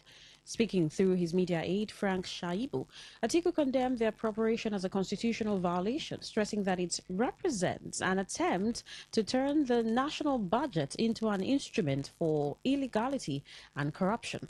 He emphasized that under the 1999 Constitution, the funding and administration of traditional institutions fall strictly within the jurisdiction of state and local governments, leaving the federal government with no legal authority to intervene. Atiku therefore demanded that the presidency, the budget office, and relevant ministries immediately publish a detailed list of the project and urged the administration to stop using royal fathers as cover-up for illegal budgetary practices. The federal government has arraigned 3 suspects arrested by the Department of State Services DSS before the Federal High Court in Abuja following the kidnapping of school children and teachers in the Orire local government area of Oyo State. The defendants Abdul Razak Umar, Yunusa Musa, and Shamsu Sani face a 10-count charge on terrorism, kidnapping, concealment, incitement, and illegal mining. They are alleged to have conspired with other accomplices between January and May 2026 and professed membership of an affiliate Ansaru terrorist group. The prosecution further alleged that Umar provided training to terrorists and incited members to commit acts of violence through a WhatsApp group titled "The Oneness of Allah is the Foundation of Peace." Additionally, he is accused of engaging in unlawful gold mining within the Chaza area of Suleja between 2024 and 2026, violating the Miscellaneous Offences Act. A security source confirmed that investigations into the main suspects have concluded with their court appearance scheduled for next week. Well, as part of its ongoing offensive against violent criminals, the Zamfara State Police Command has rescued kidnapped hostages and seized an AK-47 rifle alongside a motorcycle in separate raids. In a statement released by police spokesperson Yazid Abubakar, the primary operation occurred when armed bandits blocked Gumi Sokoto Road and kidnapped the occupants of a commercial vehicle. Following a gun duel where police operatives overwhelmed the attacking bandits and forced them to flee wounded into the bush, the violent crime response units rescued 2 women and their 3 children unhurt before reuniting them with their families. In a separate operation, while the police team patrolled the Kaura Namoda Gusau Road, they encountered and engaged a group of suspected armed bandits in a gun duel, forcing the criminals to flee into the bush with gunshot wounds. Abubakar added that the command has launched a manhunt to apprehend the fleeing bandits, recover additional arms, and ensure all culprits face justice. While pledging the command's unwavering commitment to securing the state, Commissioner of Police CPM Bello implored citizens to actively assist the police by sharing timely information to combat banditry effectively. The River State Police Command strongly condemns the gruesome attack that occurred in Omok, the headquarters of Oba Ebemandoni local government area of River State, which claimed the lives of 1 OSPAC official and 3 other persons. The command in a statement confirmed that 1 Obidi Imenike sustained gunshot injuries and is currently receiving medical treatment. According to the statement by the Command Public Relations Officer ASP Agabe Blessing Kabolo, the Commander of Police CPO Lubenga Depoju described the incident as unfortunate, disturbing, and a threat to the relative peace currently being enjoyed in River State. The command condemned the heinous act in its entirety and assured the public that those responsible will be identified, arrested, and made to face the full weight of the law. The Commissioner of Police further enjoins all community-based security groups and local vigilante outfits across the state to work in close collaboration with the River State Police Command under the supervision of their respective divisional police officer, DPOS, and area command. The statement said the collaboration is essential to ensuring proper coordination, enhance operational effectiveness, and prevent members of such group from becoming targets of criminal elements while carrying out their lawful responsibilities. The command appealed to members of the public to remain calm and cooperate with the police by providing credible and timely information that will assist ongoing investigations. All information received will be treated with the strictest confidentiality. The statement revealed that the River State Police Command remains committed to protecting lives and property and will not relent in its effort to rid the state of criminal elements. In a related development, the River State Police Command says it has arrested 4 suspected members of a notorious kidnapping syndicate and rescued victims, while the gang's operational vehicle was also recovered. In a statement by the Command Public Relations Officer, Assistant Superintendent of Police, ASP Agabe Blessing Kabolo, she said the operation followed a report by Ike Chuku, who informed the police that his wife, aged 35, was abducted by armed men on Saturday, 11th July 2026, while attending to customers at her shop. The statement noted that the kidnappers reportedly whisked her away in a white tinted minibus. ASP Blessing Kabalo said while acting swiftly on the report, operatives of the Violent Crime Response Unit, River State, launched an intensive intelligence-driven investigation following the directives of the Commission of Police, River State Command, CPO Lubenga Adepoju, and arrested the perpetrators of the crime. The suspect arrested a 42-year-old Onwo Chididu from Onelga local government, Isioto Waribok, 30 years old from Andoni local government, Madabu Chemika, 34 years old from Onelga, and 28-year-old Joe Karachi from Onelga local government area. Exhibit recovered includes a white minibus used in carrying out the abduction. She said efforts have been intensified to apprehend the 2 remaining members of the syndicate who are currently at large to recover the firearms used during the operation. The statement quoted the Commissioner reassuring residents that the River State Police Command remains resolute in its determination to rid the state of kidnappers, and other violent criminals. It also urged members of the public to continue partnering the police by providing prompt, credible, and actionable information, assuring them that every useful piece of information will be treated with utmost confidentiality. You're listening to the World News on Today 95.1 FM, Voice of the People. After the break, more news, foreign, and sports stories. Do stay with us.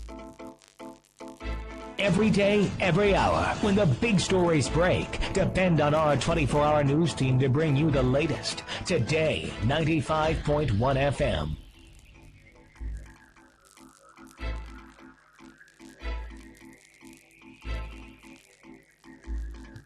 Well, thank you so much for staying with us. Now the rest of our stories.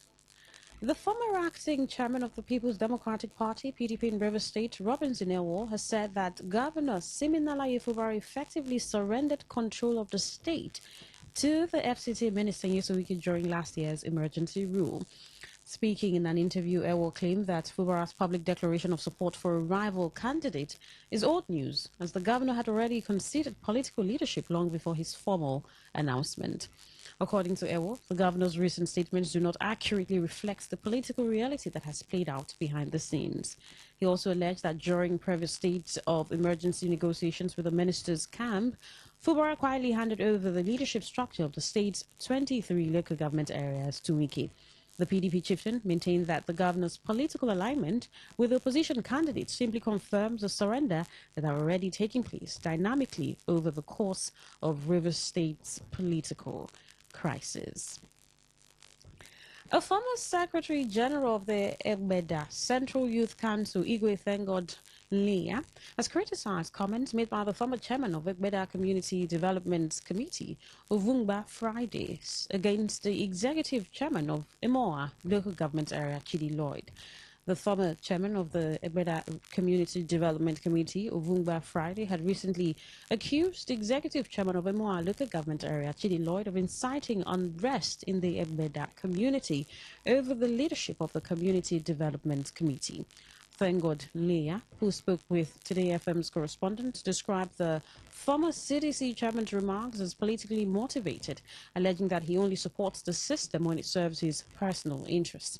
Thank God Leah also dismissed allegations that Chidi Lloyd was inciting unrest in the Egbeda community, noting that the council chairman was only carrying out his administrative responsibility by requesting nominations from community stakeholders for the appointment of new community development committee and youth council executives. Why would Mr. Ovumba criticize a foundation that he himself laid? When government policies become favorable to him, he applauds them. But when those same policies no longer serve his personal interests, he turns against them. That is the highest level of inconsistency. The chairman of the Emoha local government once appointed him as the CDC chairman of the Ebeda community. Against all odds, he served for the interim period of 3 months. Now his tenure has elapsed. He's coming back to say he resigned from office. Where have it been heard that when a public office holder's tenure have elapsed, he will come back to say, I resign from that office? It is a general knowledge that once your tenure have elapsed, you no longer function under that same office again.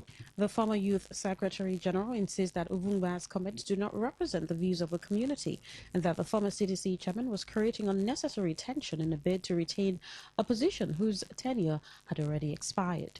He appealed to the council chairman to disregard the comment and remain focused on governance and development in a more local government area, reaffirming the support of Egbeda youth. We will continue to support the good policies that have been favorable to Ebeda community and Emoha local government at large. Let me use this opportunity to remind the local government chairman that when he starts his project across the local government, he shouldn't forget the Ebeda market. It's very, very important to us. These are the things we should be calling out the chairman for and not coming to real insult on public office holder. Effectively urge the chairman to remain focused on his peaceful disposition and unwavering commitment to good governance, and to ignore distractions from individuals, seek public attention and sympathy at the expense of the truth.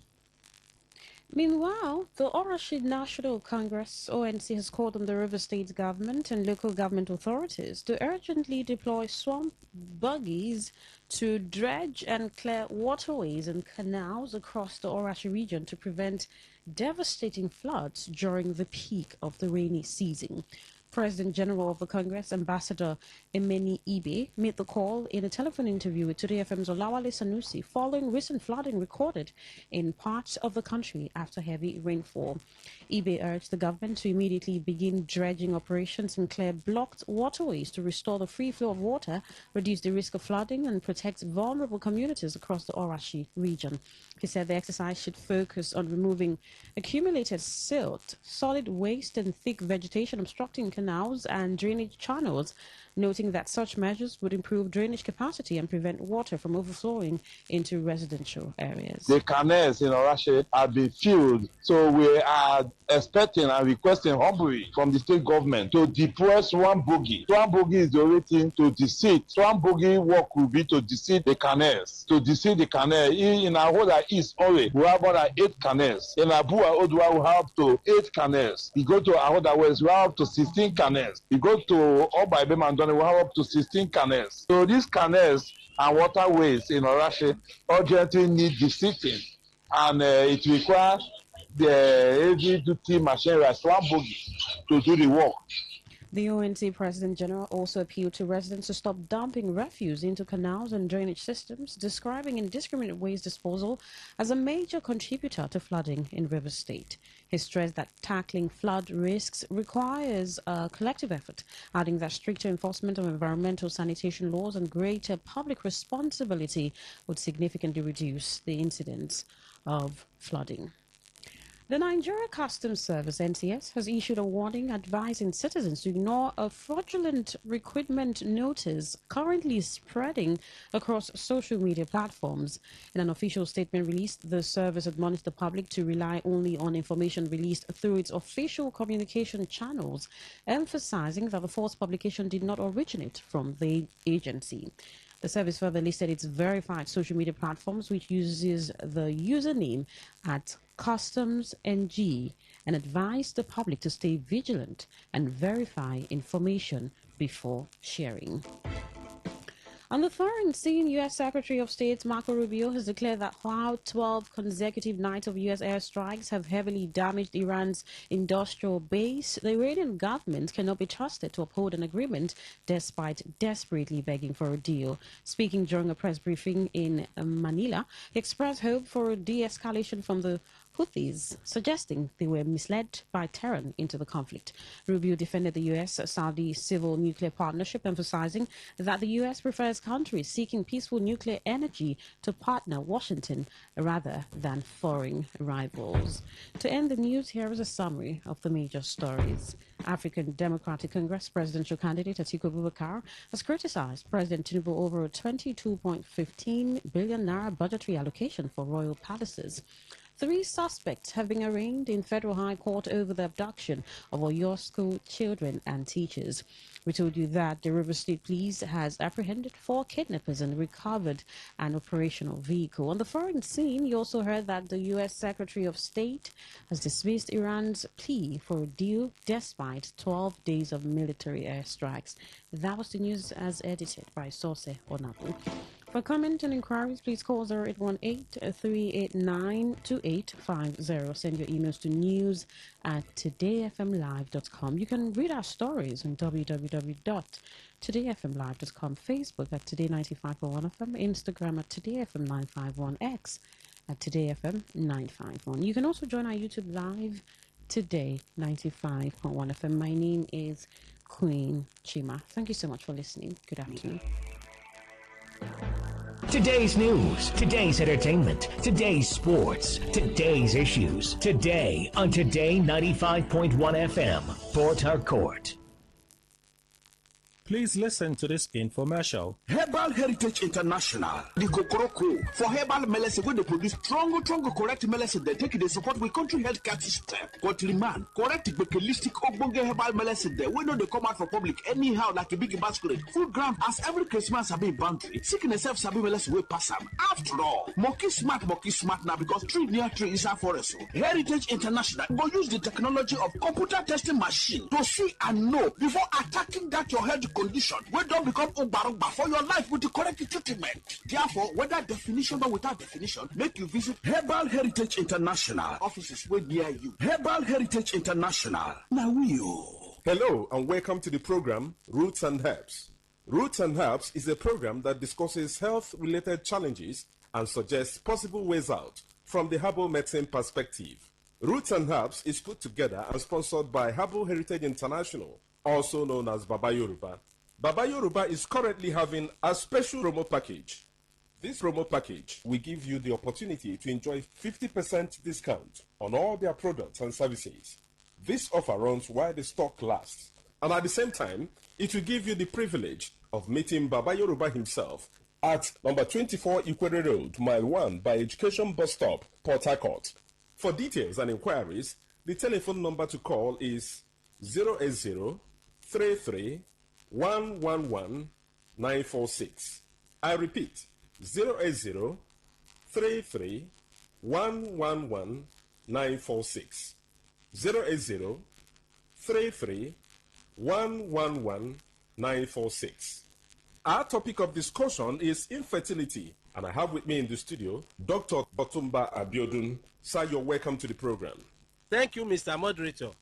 Infertility is seen in couples whenever a man and a woman is able to stay together for at least 1 year, which is equal to 12 months, without being able to get pregnancy so that they can get fruit of the womb. It is of two types. We have primary infertility, and the second one is called secondary infertility. Primary infertility is seen when a man and a woman have stayed together for at least a year and they are unable to conceive. But in secondary infertility, a man and a woman have been able to have issues or to have even only one, but they intend to get more, which is not forthcoming. That is secondary infertility. So whenever there is infertility, it is very important for the two to join hands together and go for investigations. What makes a man the father of any child is the quality of the semen coming from the man.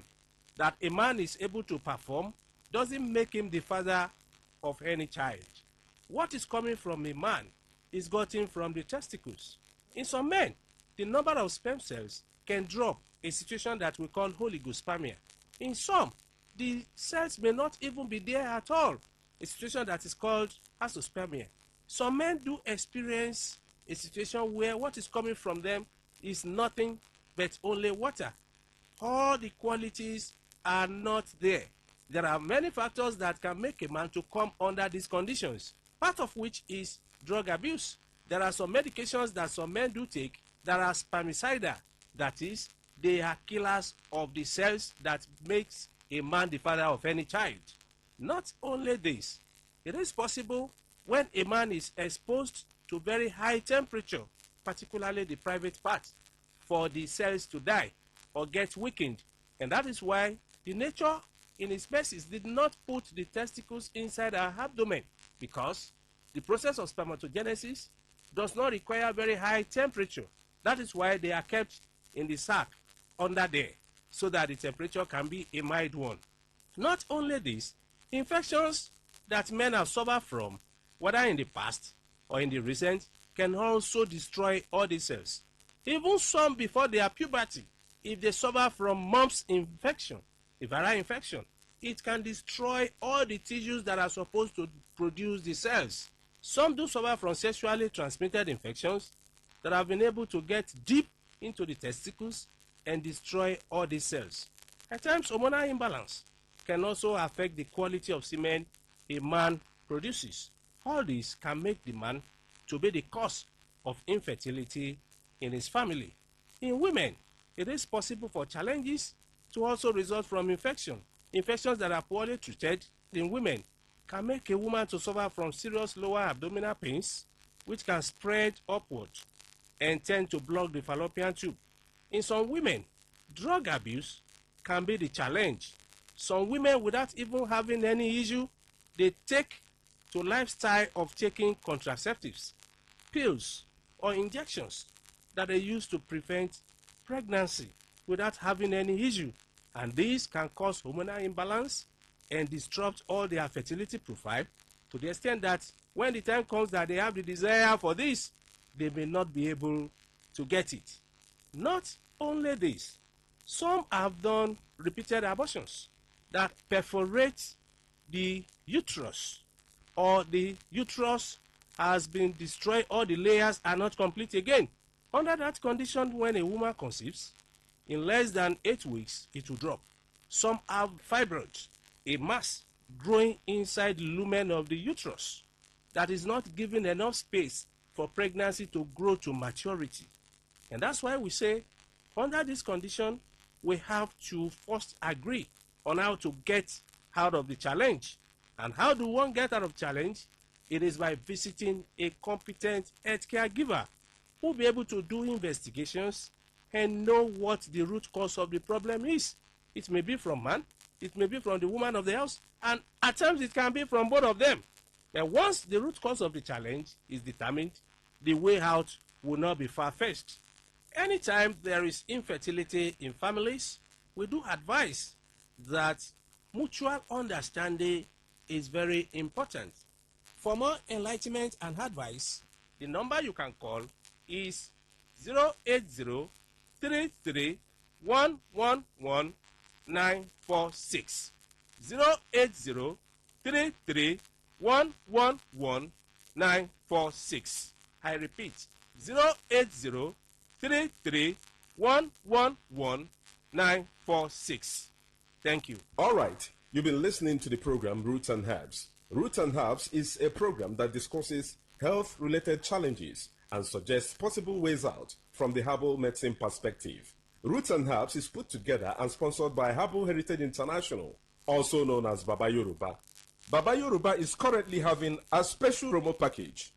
This promo package will give you the opportunity to enjoy 50% discount on all their products and services. This offer runs while the stock lasts. And at the same time, it will give you the privilege of meeting Baba Yoruba himself at number 24 Ikwere Road, Mile 1 by Education Bus Stop, Port Harcourt. For details and inquiries, the telephone number to call is 080-33-111-946. I repeat, 080-33-111-946. 080-33-111-946. Let's take our sponsor's message. Don't go away. We shall be right back. Herbal Heritage International, the Gokoroko, for herbal medicine, when they produce strong, correct medicine, they take the support with country health care system. Quatliman, correct bakelistic ogbonge herbal medicine, they we know they come out for public anyhow like a big basket. Food gram as every Christmas have been boundary. Sickness self sabi medicine will pass them. After all, monkey smart now because tree near tree is a forest. Heritage International go use the technology of computer testing machine to see and know before attacking that your health condition. We don't become Ubarumba for your life with the correct treatment. Therefore, whether definition or without definition, make you visit Herbal Heritage International. Offices way near you. Herbal Heritage International. Now You're welcome back to Roots and Herbs. Roots and Herbs is a program that discusses health-related challenges and suggests possible ways out from the herbal medicine perspective. Baba Yoruba is currently having a special promo package. This promo package will give you the opportunity to enjoy 50% discount on all their products and services. This offer runs while the stock lasts. And at the same time, it will give you the privilege of meeting Baba Yoruba himself at number 24 Ikwere Road, Mile 1 by Education Bus Stop, Port Harcourt. For details and inquiries, the telephone number to call is 080-33-111-946. I repeat, 080-33-111-946. 080 33 111 946. Until we come your way again, remain blessed. And that was a paid infomercial.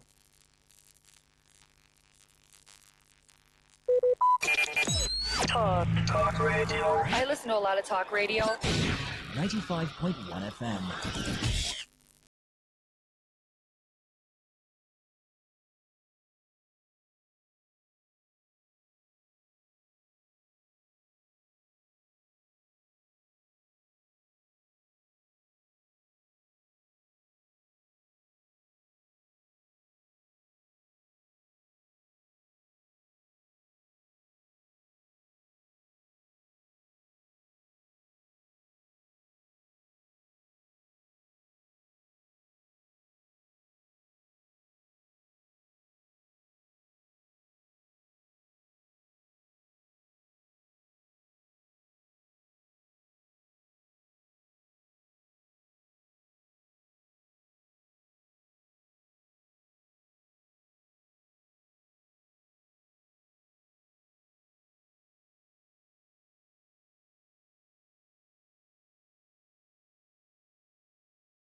I listen to a lot of talk radio.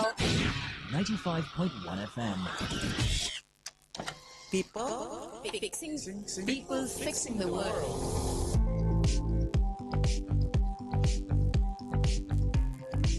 Hello and welcome to People Fixing the World from the BBC World Service with me, Myra Adubi. I love this show because every week we explore new ideas that can really change our world.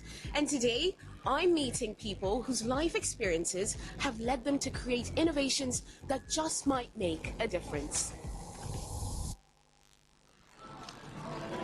As you can hear, I'm not in the studio. It's always a treat when I can bring you outside. And today I've brought you to Liverpool in the north of England, a city that's so vibrant. It's like midday here on a Friday, and there's lots of tourists about because I'm also standing at one of the most famous landmarks in this great city, the Cavern Club, the small nightclub where the Beatles first played back in February 1961. And you know, the Beatles might be considered as innovators of pop rock.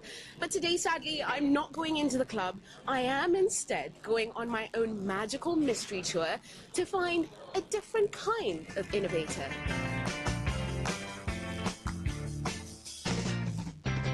I'm in Liverpool to find out about an interesting project that's helping everyday people to develop ideas that can make a difference.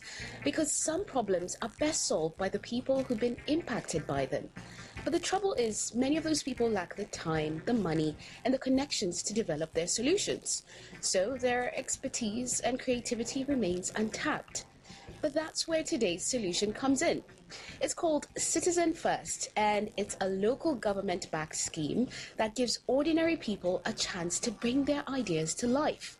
Last year, hundreds of people from the Liverpool region pitched their innovation ideas on ways to improve health and well-being, and in the end, 9 were selected to take part.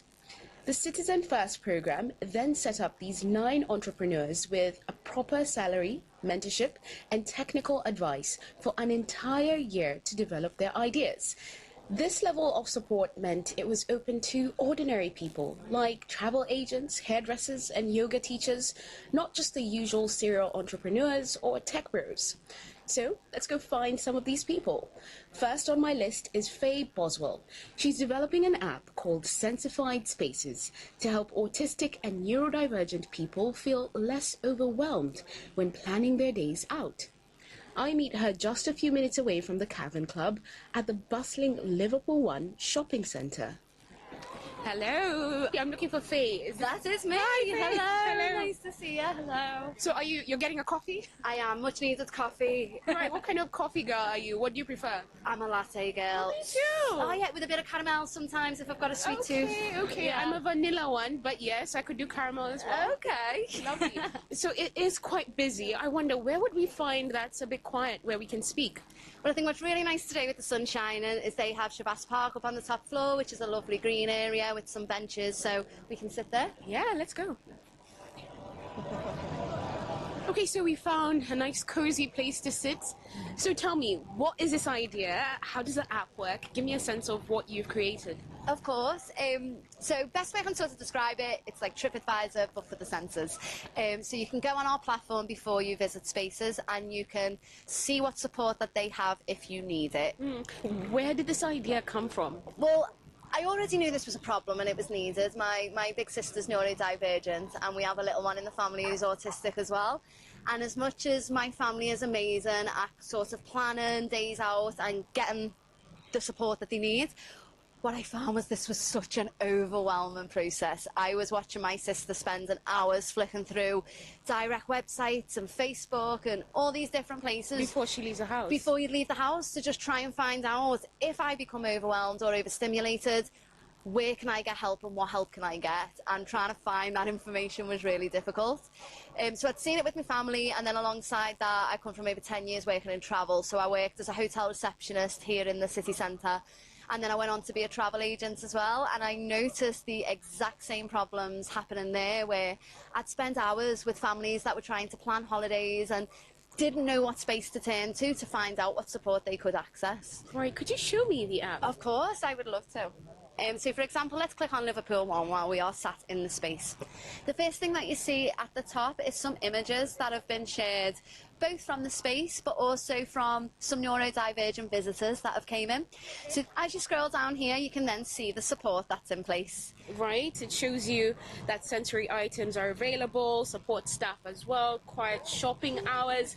You have options for sight, smell, touch, taste, sound, with drop-down menus explaining the levels, with like a bar explaining the high to low levels. Yes, so we highlight any sensory challenges when it comes to, for example, sound, and then also any positives in any way that that space is doing well or doing really good things that might support that sense. I imagine you have to collect a lot of data for this. How was that for you? But also, is this real-time information?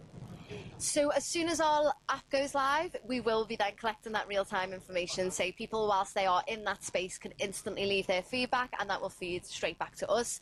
At the moment, all of this data has come from our community ambassador audits, and that's a group of people that are all impacted very closely by neurodiversity. They're either neurodivergent themselves or they have a loved one that is, and they've come into this space and done a really in-depth audit. They've walked around, and then we have had really in-depth chats with them. Yeah.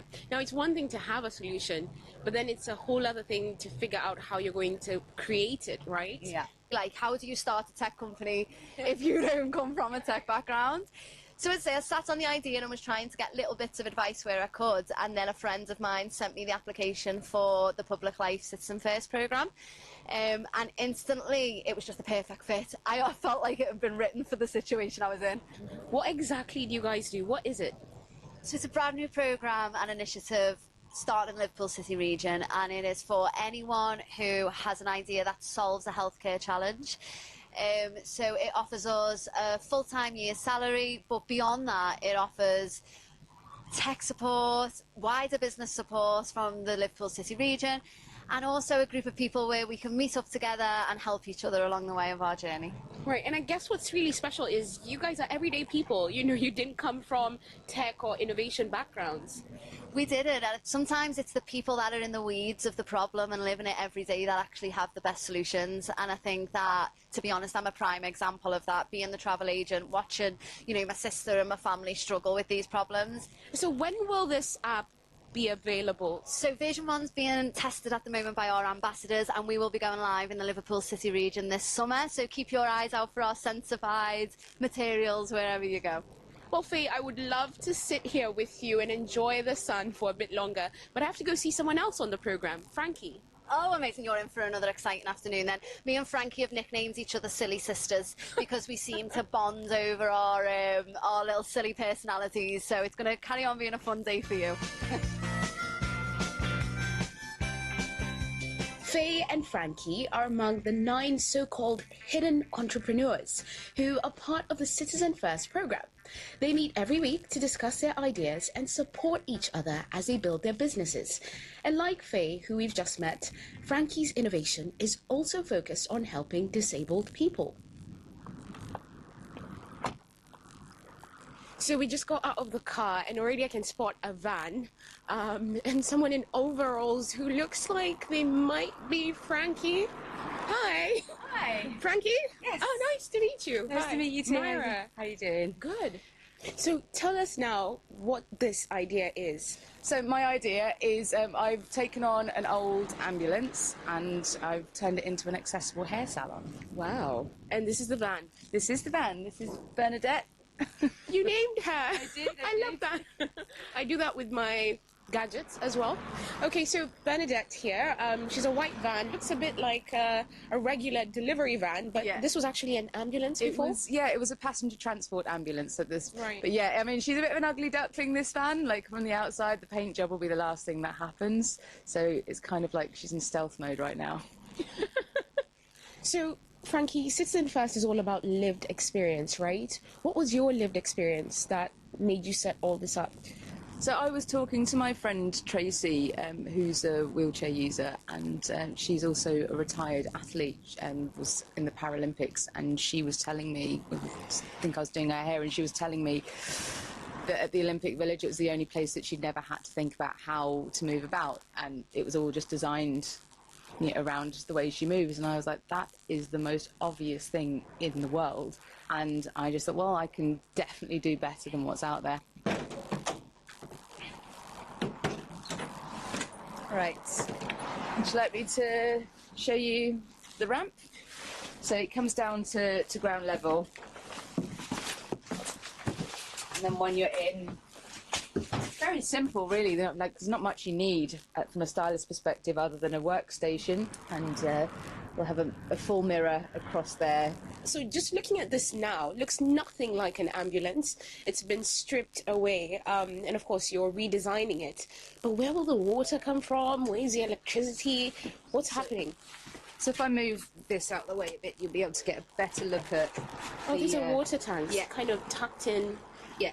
So these are wheel arch water tanks, and they're 100 litres either side, because, that's the other thing you got to figure out. You've got to think about your flow rate, so the water pressure coming out feels like it would in a salon, that you've got that kind of economy and efficiency of water use, that it draws from both sides equally. But my biggest the bit I'm most proud of is the basin that I've created for myself, because it's difficult to get a basin that will do anything other than tilt a bit in a salon. So I've designed a basin which will be able to have a bit more of a range of motion to meet wheelchair users, so it's got more movement to adjust to where they are. So I'm guessing the salary you get from Citizen First is really important. Yeah, it's just been such a... I mean, obviously, it's obvious to say that it's been a safety net, but it's more than that. The definitive difference is it gave me a certain consistency and regularity that I absolutely needed at this particular part of the process. I imagine it also gives you a pressure to make sure that you actually get stuff done. Yeah, that's sort of, psychologically, that idea that, this is your job now. Your job is to do all the things that you've been struggling to do. It gives you a great sense of validation and sort of legitimizes the struggle so much. And Frankie, you're not from Liverpool. Well, what's special about this place? Oh, that is a very nuanced question. It's just this thing. This city has a hold on people, and I think if you've got an idea and you think you can do it, people will back you. If you are egotistical about it, people will level you, which is great. But people are generally on your side here, and people love to see somebody trying to do something that makes a difference, and it's got that kind of heart, that community heart to it.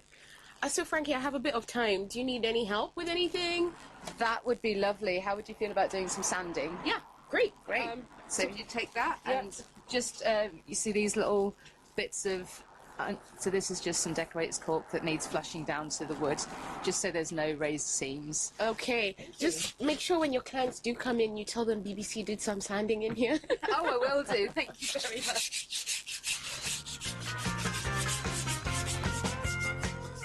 Frankie Pancho, a woman with a van and a plan. I love how she describes Liverpool, its unique energy and community spirit. So after I realize I'm no good at sanding, I head back to the city centre to ask a big question. What makes the people of Liverpool special? Genuine, I think. Genuine? Yeah. Go there, say they were genuine. I feel like it's like a big community. Yeah, that's what makes it special. Everyone's just so friendly. It's a city that doesn't care who you are, where you're from, what you're doing. They just want to help, and they just want to get to know you, and they just want to make sure you're enjoying yourself. And yeah, make sure you feel welcome. They're very friendly, helpful. I've lived here for 40 years. Very good. Liverpool is a good city. Very friendly. It's a big city, but it feels, I don't know, it feels like home. It feels small. It feels like, small town vibe, I guess. Even though you're not from here, you feel like you belong? Yeah. You're listening to People Fixing the World from the BBC World Service with me, Myra Anubi. And this week, I'm in the city of Liverpool in the north of England. As we just heard, it's a place that prides itself on its friendliness and its can-do attitude. And maybe that's why the Citizen First scheme started here. This scheme gives people from all walks of life the chance to develop innovations to solve problems relating to health and well-being. They get a salary, training, and networking opportunities. Now, we've met Faye and Frankie, who are both on the programme this year. But now I jump on a bus to meet James Green, the founder of Public Life, the social enterprise that oversees Citizen First. Thank you. Hello. Hi. Hi. Nice to meet you. Yeah, really good to meet you, James. Yes, good to meet you, Myra. Yes, exactly. Thank you. This is like a very contemporary, fancy-looking place. Tell me more about what happens here. So this is where our hidden entrepreneurs who've been on Citizen First programme in Liverpool have been based. They've had days they come in every week working together, and it's basically an innovation centre in the heart of the Liverpool city centre. Right, I like that. Hidden entrepreneurs, although today they're not hidden anymore, basically. They are not hidden at all. 12 months ago, many were. Hadn't even dreamt of being an entrepreneur, and this has given them the chance to build some really special things. Okay, James, so let's sit down and kind of get into all of it. And we're also joined by your colleague, Sue. Hi, Sue. Hi. My name's Sue Trish, and I'm the kind of person who looks after our entrepreneurs and keeps things running smoothly on the ground. Could you give me an idea of how often they meet, the sort of things they do together as entrepreneurs on the same journey? So initially we kind of agreed on 2 anchor days every week where we'd come together as a cohort, as a collective, to show up for each other. And then as part of those 2 days a week, those 2 anchor days, we put in some training. We also invited in experts to do some masterclasses, loads and loads of organisations from the city region who wanted to come and help. So whether that be around IP, legals, the scary side of running a business like insurance, and just the stuff that people hear and the stuff that no one wants to talk about because it's not very cool. And we brought people in to kind of just listen, warts and all, let's have these conversations. And what that did was left them with really strong relationships and networks. And let's talk about the money. What's different with what you're doing is giving them a salary to develop their ideas. In most cases, people would get a grant. What was the thinking behind that? So we co-designed this model, the Citizen First model, with communities. And the first thing people said to us is that if I'm going to come off benefits or I'm going to quit a job or whatever it may be, even if I hate my job, I need to know I've got a year's financial security to give it a go, to give it a try. And a salary just has meant security, financial security, everything that comes with that salary for a year. And it puts a financial value on lived experience. If you think, the way I look at it is, if you look at who gets to be an entrepreneur now, right, the two biggest barriers to entrepreneurship for a lot of people is, can I afford to do it? Can I actually live while I build my business? And the second one is, do I have the networks to actually make this thing happen? And what we've been able to show with Citizen First here in Liverpool is you can recreate those two things. And I think what we believe is that when you unlock lived experience in this way, you're going to end up with different solutions, more impactful solutions, and the ripple effect of that is going to be more than worth the investment that you put in its place. At the end of this, do these entrepreneurs fully own their businesses? Yeah, they fully own their businesses. They own their businesses from the very start. We don't take any equity. We don't take anything like that. What we're saying is we value lived experience because we believe this is how you make social change happen. James tells me the reason the local government and other partners put money into the scheme is that they see it as an investment into a healthier and happier society. As I chat to them, I notice someone else who's part of this initiative. Abir Al-Alwaki is setting up an organization that can support women from ethnic minority backgrounds through the menopause. Hi, my name is Abir, and I created AA Health and Nutrition. It specializes in women's health, menopause, from a culturally sensitive area. I work with communities from different backgrounds who are, menopause is a taboo for them. Could you give me an idea of some of those communities? Middle Eastern, Asians, and Muslim community as well. We do one-to-ones and group sessions, raising the awareness, workshops, corporate work as well. We deliver workshops in the workplace. Mm-hmm. What inspired you to create this? It was a lived experience growing up in a community where women going through menopause were not able to speak about themselves. I'm wondering, what's your background before all of this? What were you working on or doing?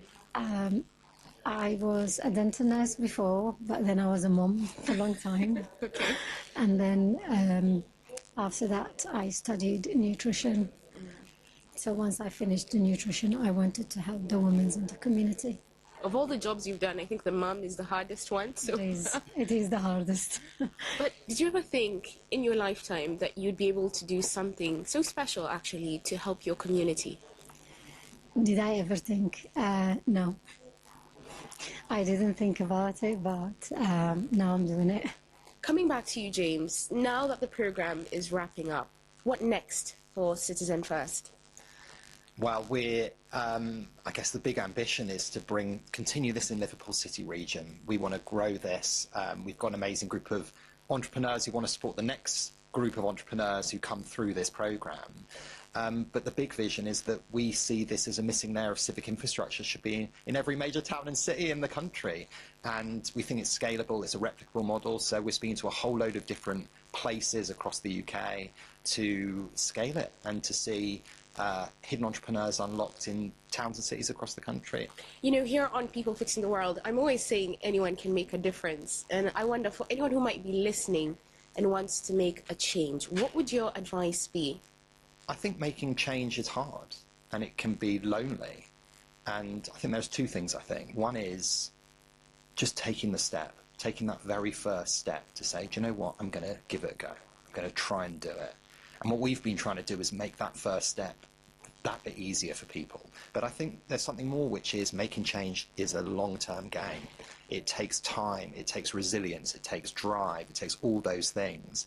And so much of it is just keeping on going. But what I believe, is that what supports you to keep on going is people. is people around you. You know, there's the myth of the solo entrepreneur who's a genius. And the reality is all entrepreneurs worth their salt would say that everything they've built has been collective, whether it was that person who gave them the investment or that encouragement or that support. But having just people around you who are going to back you and support you on the way, I think is the thing that makes the difference. So take the first step and surround yourself with people. Yeah, surround yourself with people who get it and will support you and will keep you going in those moments where you think, do you know what, I can't carry on. This is impossible, this is hard, because the thing is we desperately need people to take that step. The world needs to be fixed in lots of brilliant ways, but the inspiring thing is there are so many people out there who have the desire to make that happen, who have the ideas, and all they need is the right support to do it. Absolutely. We're singing from the same hymn book. Thank you so much, James. Sadly, that's all we have time for today from Liverpool. Remember, you can always reach out by sending me an email to peoplefixingtheworld@bbc.co.uk or a WhatsApp message or voice note to the number +44 8000 321 721. I'll be back next week. Until then, thanks for listening.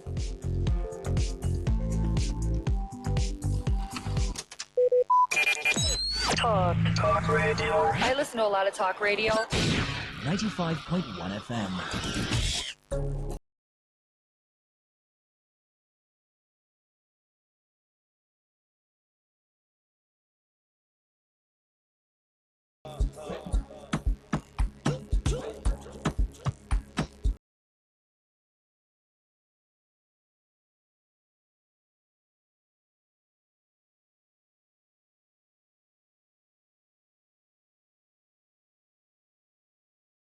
Hello.